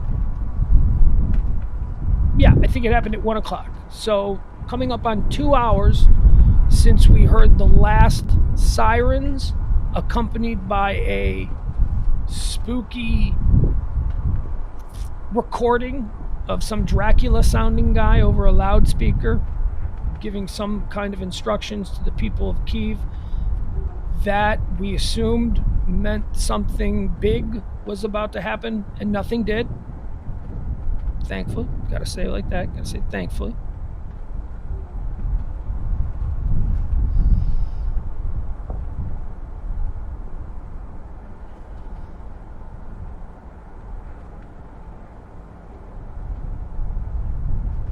I'm not going to go through this, but boy, they've just published a full list of Russian military equipment destroyed. I can't even pronounce half of these things, but there's a lot. Looks like a couple $100 million worth of toys. Yeah, there is no new news. There is no breaking news. Again, we're still a few hours away from the time of night when Russia has been stepping up their aggressions. So we may be in a bit of a lull. If anything does happen, again, I assume that we're doing the typical Pillow Talk show tonight. I assume Parker will be available. If not, I'll definitely be on at that time at 9 o'clock. But I may be on, again, if we sign off here in the next, I don't know, half hour or so, and something happens, I'll jump right back on. I'm going to start doing this regularly. The outbreak of this war has sort of forced me to do what I had originally intended to do with these streams, which was anytime news breaks of any kind. I hate to be dark, but, you know, a plane crash, a school shooting, you know, something like that. When these things start to pop off, we streamers, we people who are covering these things and seeing these things as they happen in real time through social media networks and different streams, we're able to scoop real media by hours on these stories. So that was one of the daily noon show and the nighttime show were just supposed to be bookends. But the real reason for me doing this was that I wanted to start doing live breaking news coverage. So this war, I hadn't really figured out how to go about doing it. But this war over the last couple of nights with all the shows that I've been doing and just being able to jump on at different times has kind of shown me that, yeah, okay, you can do it. To be honest, I was worried about it because I didn't want to go on unprepared. I didn't want to jump onto a stream when something was happening, not know enough details, and then sit there with dead air. But, I mean, it's working out. I think I've been able to figure out a way to sort of balance not being prepared with, just all of us sitting here and watching as a story unfolds, as we're quite literally doing now as we watch all of these cams from Kyiv. All right, so let's wrap up with some of the real stories, some of the news stories of today. All right, we get birthdays, right? Happy birthday, Luka Doncic. Luka, who, boy, you know, when Dirk Nowitzki, when he dropped out, when he retired, when he stopped playing, everybody's like, oh, boo-hoo, we don't have our superstar no more. Look at this coming right down the pack. Another foreign kid becoming a basketball god in this town. Happy birthday, Luka. Do you like Luka more than Dirk? No, of course not. Not yet. But, you know, you got to see. What are we going to be 10 years from now? 10 years from now, our old heads going to be like, no, it's Dirk. Younger heads, Luka's my guy. Dead on this day, Paul Harvey. Paul Harvey died on this day in 2009. And George Kennedy died on this day in 2016. I love George Kennedy. George Kennedy. It was just his birthday last week. We just celebrated him in his birthdays. And we did a happy birthday, George Kennedy. And I mentioned him. I typically don't do people who are dead unless they're of some interest to me. And we mentioned George Kennedy. His birthday was just last week. Maybe the week before. I don't know. Recently, I talked about George Kennedy. He died on this day in 2016. Cool Hand Luke. I've been trying to get my son to watch Cool Hand Luke with me. I'm like, come on, you've got to see this. This is one of these guy movies that you got to see. I'm so old. I don't want to see it. And then he was watching Family Guy. And it was called the episode of Family Guy was called Cool Hand Peter, where Peter and all the guys got sent to like a southern prison work camp. And I walked in, and he goes, oh, this is so funny, Dad. You should watch this. They got sent to a work camp. And I hit pause on it, and the name came up, Cool Hand Peter. And I'm like, dude, I've been trying to get you to watch Cool Hand Luke. He's like, I know. I'll watch it with you now. It's funny, right? I'm like, no, dude, it's not fun. It's entertaining. Cool Hand Luke is entertaining. And there are moments where it's funny. But no, it's not funny. It's just a cool movie. So thank you, Family Guy, for convincing my son. Because that's the other day. Well, Seth MacFarlane obviously thinks Cool Hand Luke is a great movie. That sort of convinced him. He was like, okay. All right, so happy death day, George Kennedy. He was in Cool Hand Luke. He was the guy, he started out, he was like Cool Hand's best friend. Well, not his best friend, but he was like his right-hand guy. He was sort of the big, mean, tough goon of the work camp. And when Luke first showed up, George Kennedy was like really mean to him and like, this is my work camp and you're gonna do what I say. Who do you think you are? And then Luke ate all the eggs. If you people have seen the movies, you know what I'm talking about. If you haven't seen the movie, then you're lost, and I don't care, but get out there and see the movie. And then Luke ate all the eggs. Paul Newman, he ate all the eggs, and then suddenly George Kennedy went from being like, I'm gonna bust you, boy, I'm gonna break you. He went from that to being, yeah, Luke's pretty cool. Well, isn't that right, Luke? Isn't that right? He started totally, great transformation. All right, let's talk about some of the things that are trending really quickly. These are the stuff that I had prepared for you. We'll run down them really quickly. Trending number one, most of the morning, Derek Jeter. He has divested himself of any ownership and CEO of the Marlins, the Florida Marlins baseball team. He's been there for a number of years running that club. They suck, and he supposedly doesn't like the new direction that the Marlins are taking, so Derek Jeter is now out of any management, ownership, and any kind of a ruling authority there with the Marlins. Target is trending, Target stores. Are you a Walmart person or are you a Target person?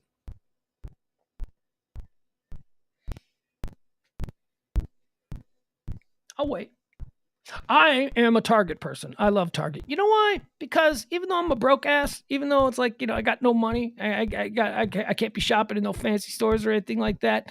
When I shop at Target, I don't feel like a dirtbag. There was something about the way Target presents itself, the colors, the way the store is set up, the smells. I feel like I could walk into a Walmart with like just ratty jeans, flip-flops, and a white t-shirt with spaghetti stains all over it. I feel like that'd be fine if I walked into Walmart like that.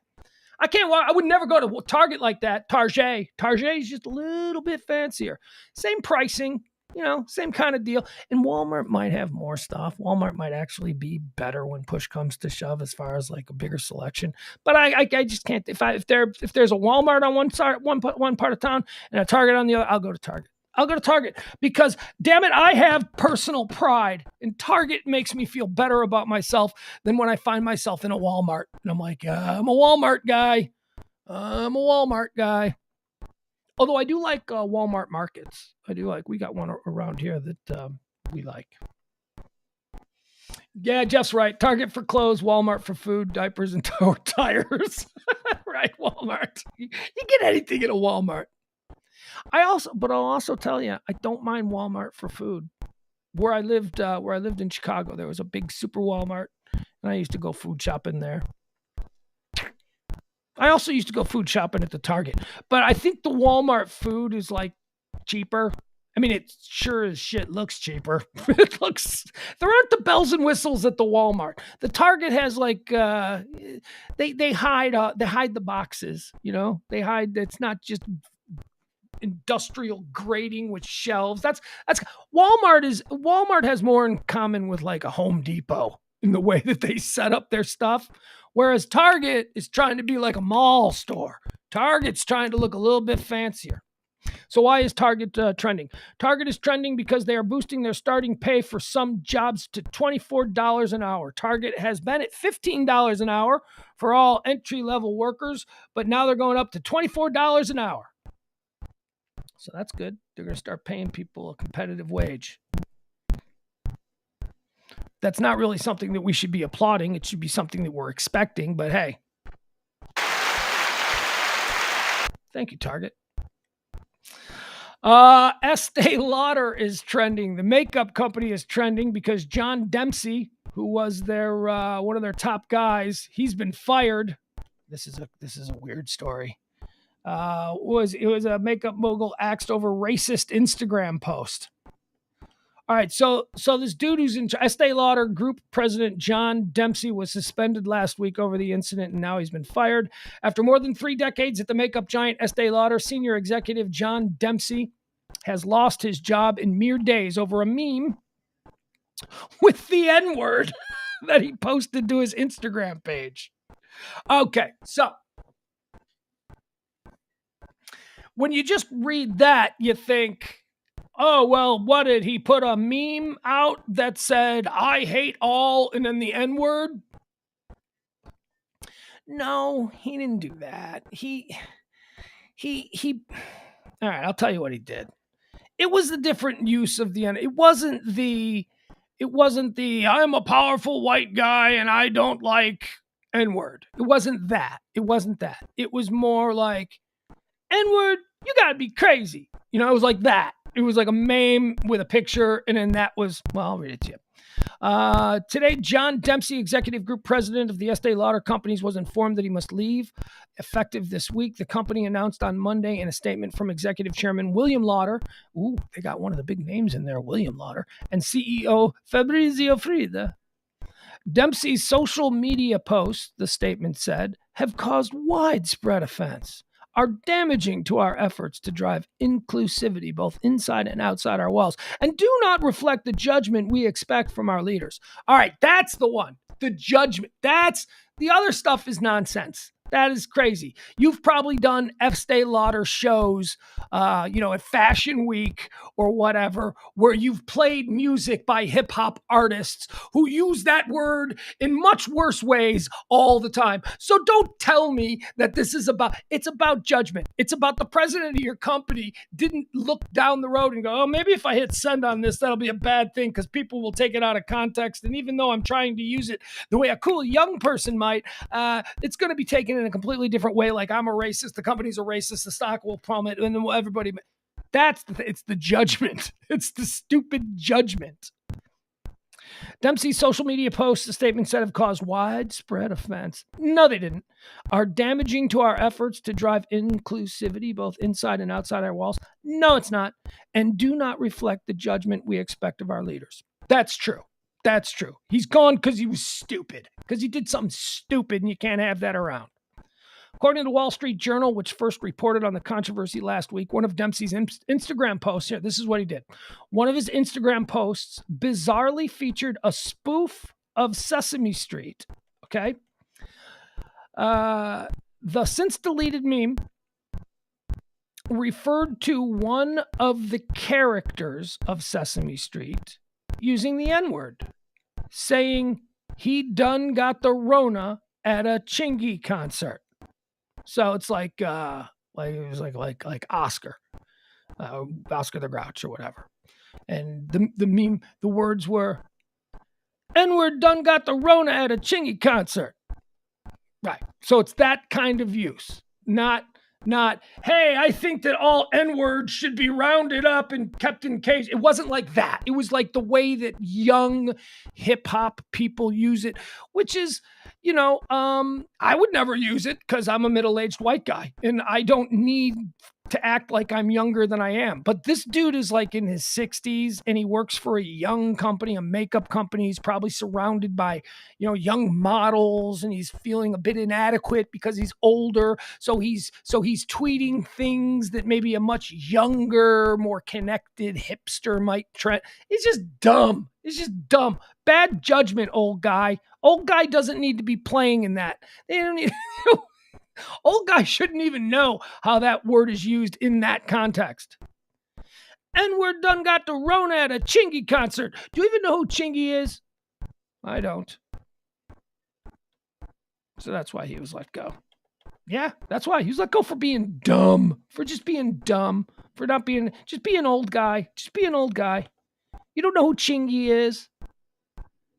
You probably like Barry Manilow. You probably, that's what we're dealing with here. You don't need to try to be younger and hipper. I know that you're the president of a company that I don't know makeup. So maybe Estee Lauder is like an old person company they're trying to get. I don't know.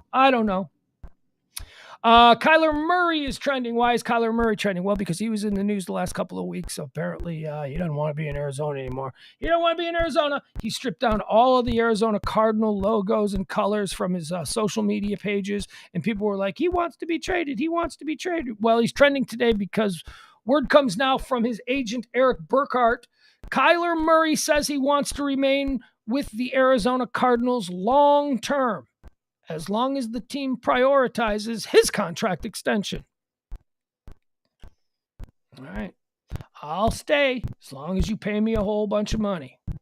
Which, no, Byron, there's nothing wrong with liking Barry Manilow. I'm just saying that from an age, from a demographic, you're probably older if you're really crazy about. If you non-ironically like Barry Manilow, then yeah, you're my age plus. You're not. There might be like a 30-year-old out there who loves Barry Manilow, but it's ironically. He ironically loves Barry Manilow.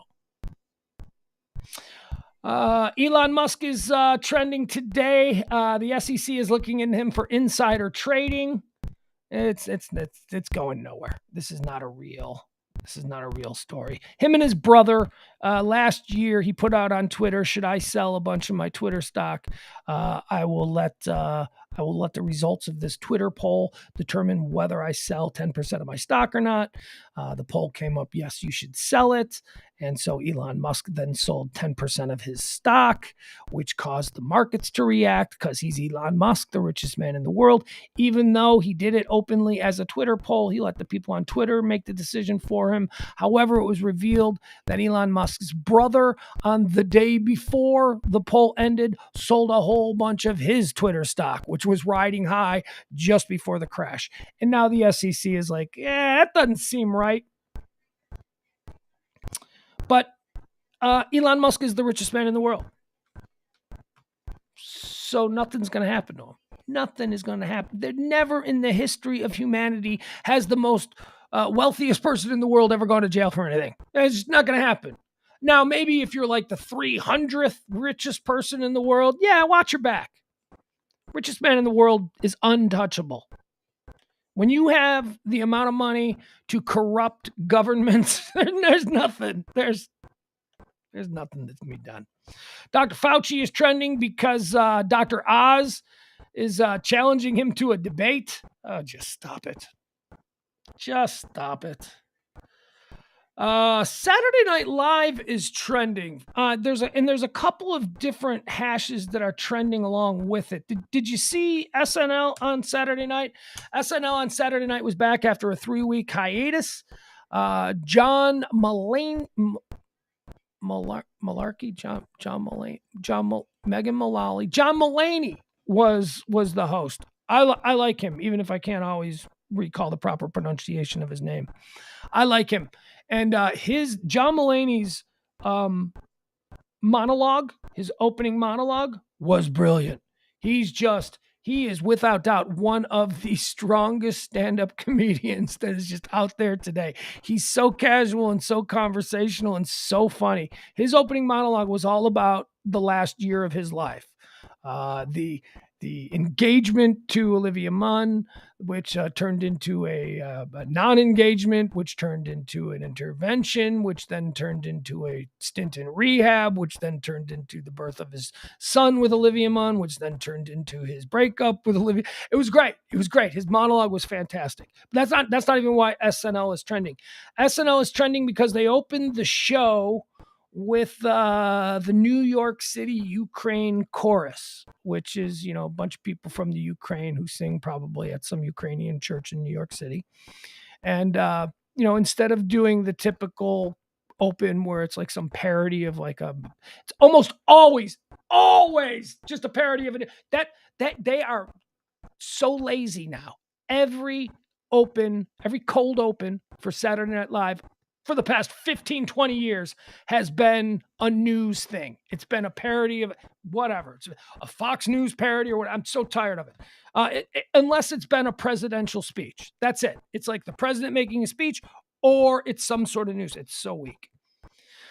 So what they did on Saturday was they did a very serious, they brought the Ukrainian choir of New York City out and they sang a Ukrainian song and it was a whole bunch of moral grandstanding. And ladies and gentlemen, the Ukrainian choir of New York City. And I'm like, okay, you know what? Stop. We're all for it. This is not, you don't have to take 7 minutes of Saturday Night Live just to put on it's not even, what do you think, sell albums off of this? That was just Saturday Night Live. And this is one of the things that I hate about Saturday Night Live. They're supposed to be irreverent. They're supposed to be provocative. They're supposed to be edgy. They're supposed to be pushing the boundaries of good taste. That's why Saturday Night Live has been on now for almost 50 years. But okay, we think this is beautiful and you're going to think this is beautiful too. So now here's 7 minutes of Ukrainian people singing Ukrainian folk songs. Just stop it. It was so heavy-handed. I mean, it was nice. It was nice for the people in the choir. I mean, maybe they were excited. They had never been to Saturday Night Live, but it was just so, I rolled my eyes. I rolled my eyes so heavy. I was like, oh God. But that's not even the main reason why it's trending. LCD Sound System was the musical guest. And oh boy, are people angry about LCD sounds. Oh my God. Oh, if you're of a certain age, they are the worst musical guest in the history of Saturday Night. Boomers and Gen Xers and millennials. Gen Xers and millennial. Actually, no, Gen X is probably down the middle. I was trying to figure this out by reading some of these. Boomers, definitely. Boomers despised whatever that was. Millennials, well, maybe you should check out their Wikipedia page because you would find that they are one of the most highly regarded and critically acclaimed musics of their music genre in the history of, and it's like, okay, yeah, no, they're cool. North American Scum is a great song. I mean, they have some stuff. They're a very experimental, progressive band, but oh, did the boomers not like it? Whoa, they were angry. But even that's not... I'm sorry, the TV in the other room was playing tape of the air raid sirens going off, so I thought we had air raid sirens going off.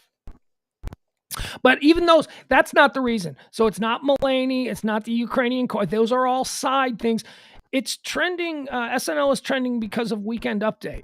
Weekend Update was awesome this weekend. Now, there's a lot of people who are upset, but for the most part, Weekend Update on Saturday, it was awesome. And people are like, they need to do it like that every week. Every week, that's how Weekend Update should be. And what was so different about it? It was no guests, no. And now let's talk to this guy who just bought a boat. And then it's some guy doing his like couple of minutes. Now let's talk to this person who's going to do some really stupid bit for 5 minutes here. It was none of that. Weekend Update was very short. It was only, I believe, it came in at under 6 minutes, but it was just Michael Che, joke. Colin Jost, joke. Michael Che, joke. Colin Jost, joke. Michael Che, joke. Colin Jost, joke. Good night, everybody. That's Weekend Update. It was good. It was streamlined, and it was all of these really funny current event jokes. They could do it a little longer. I could have used about 3 more minutes of that, but it was terrific. It was terrific, and that's the primary reason why Saturday Night Live was trending. D. Snyder is trending. We're not gonna take it. No, we ain't gonna take it. Twisted Sisters, D. Snyder.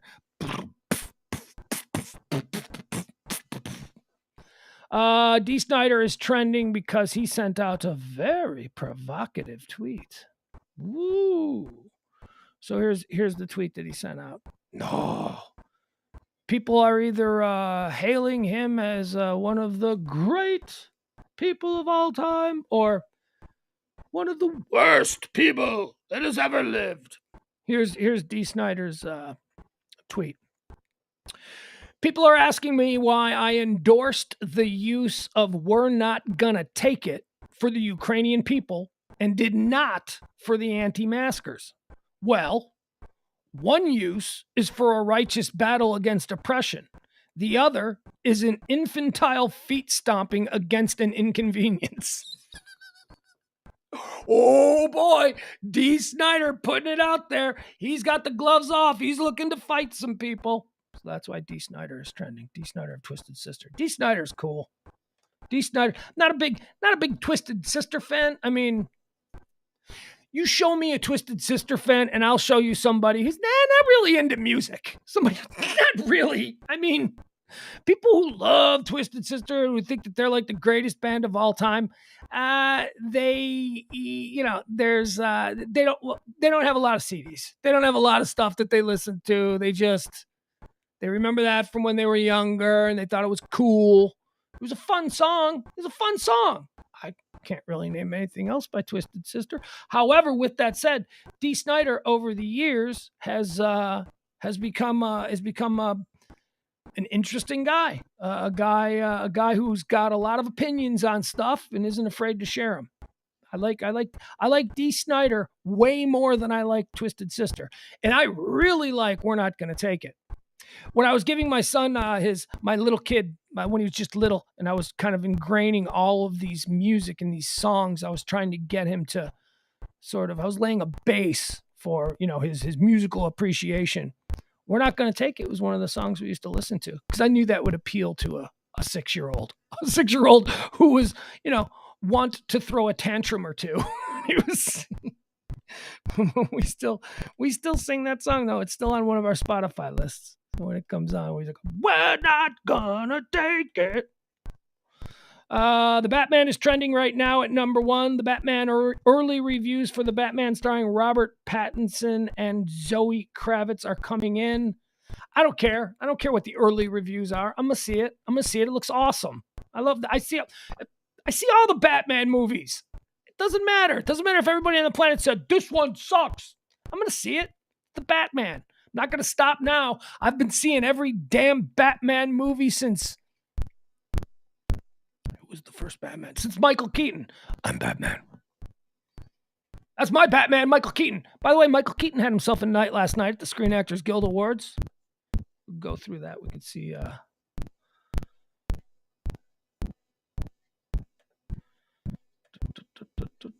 Oh, yeah. Oh, no, I know. Tartan Sauce says, look up Dee Snider dressing down Al Gore back in the 80s. Was it Al Gore or was it Tipper? Because I know that Dee Snider was one of the main rock voices for the whole PMRC situation.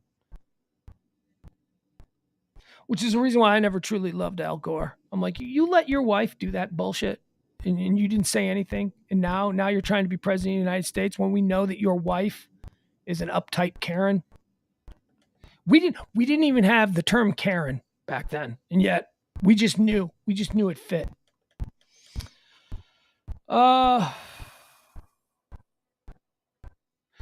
ABC was reporting that President Vladimir Putin is huddling with officials to discuss the economic turmoil amid his invasion of the Ukraine.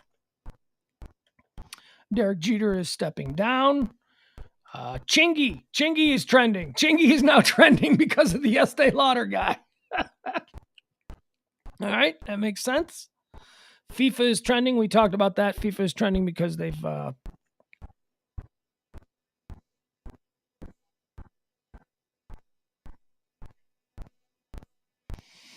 Oh, okay. So now this is I think this is a little different. FIFA had banned all Russian teams, but now this story is coming out. This is trending under FIFA. It says Russian athletes, I guess they can participate, but they must play. They cannot play any home games. No FIFA games will be played in Russia. So anything that would normally be a home game must be played on neutral territory. They cannot have any fans. Neutral territory, no fans, no flags or anthem, and they must play under the name Football Union of Russia until further notice. But this is old. This was yesterday. FIFA has gone one step further today. So I don't understand that. Oh, New World. Hey, for all you QAnon conspiracy weirdos, you got New World Order trending today. Ugh. Stop it. Just stop it.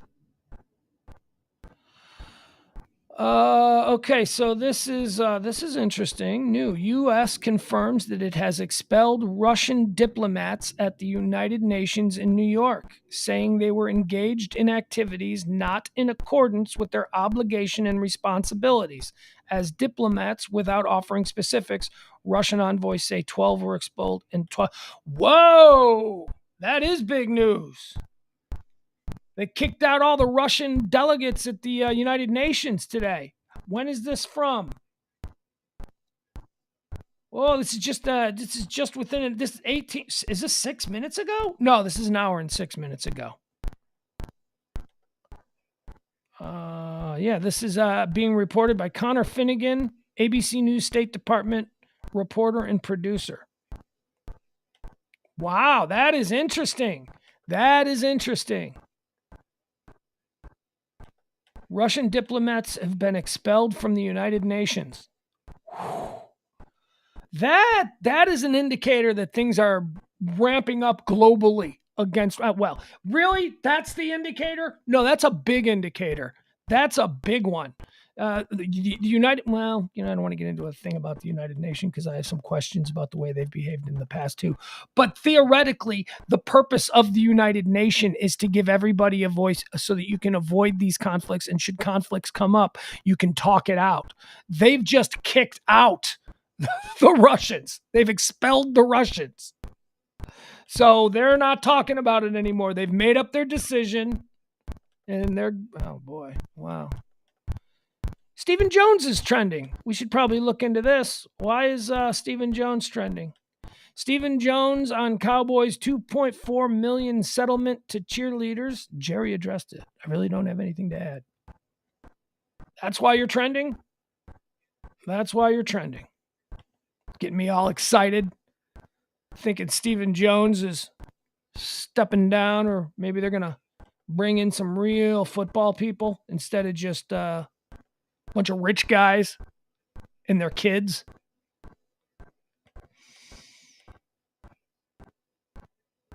All right, let's see. Anything else trending that we should go over here?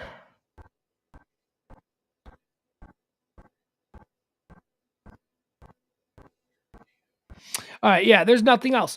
Okay, guys, let's do a quick run through. Let's check out. Well, we are looking at the. It is currently 11:21 in the Ukraine, and what is that noise? That noise is driving me nuts. All right, let's get out of this. Let's see if we can check out a different camera view before I sign off here. See if we got something new. Show me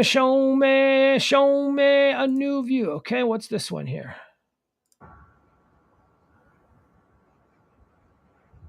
Yeah, 11:21. We are looking at... Okay, you know what I'm going to do? I'm going to take this opportunity to take a break. I thought I was hearing something. I'm going to take this opportunity to take a break from the show. And, we'll be back if anything happens. So keep us near. Let's get rid of that. We'll go away. I'm covering this up from, top to toe. We'll be, if anything happens, we'll jump back in. We'll also definitely, oh my God, my computer's dying too. Yeah, I got to get this juiced up. So there you go. We'll be doing all of that. We'll be back tonight for Pillow Talk, and possibly before that, should anything happen. Parker's going to be joining me at 9:00. Typically, we do the Pillow Talk show at 9:00. However, because of this stuff, I might come on. Like if I come on at 6:00, then we'll just jump in. If I come in, I don't know that if I come in like in an hour, if stuff starts popping off in an hour, that I'll go straight through. I don't know. We'll see. My voice is starting to get a little bit from all of this constant talking from the last 4 or 5 days. But I appreciate you. I appreciate you guys hanging with me. I appreciate you coming here. Please tell your friends. Please, if you know anybody that's interested in this kind of stuff, especially during the as this war unfolds before our eyes, invite them in. It is the end of the month. We do need whatever donations we can gather here for the last couple of days. So please help us out. You can join it up. PayPal. Don't use PayPal. PayPal apparently is giving us trouble. Venmo, Cash App. Whatever you can do would be greatly appreciated. It's the last day of the month, and this wasn't a great month. It's not a great month, and I think it's probably. I think this is. I've been saying this for a couple of weeks now. I think this is probably the last month that we're going to have to do it. So if you can help, now might be the last time that I beg you for it, and I don't want to beg you, but here we are. All right, we'll be back whenever something happens. So keep us close. And I appreciate you stopping by. Be well. See you soon.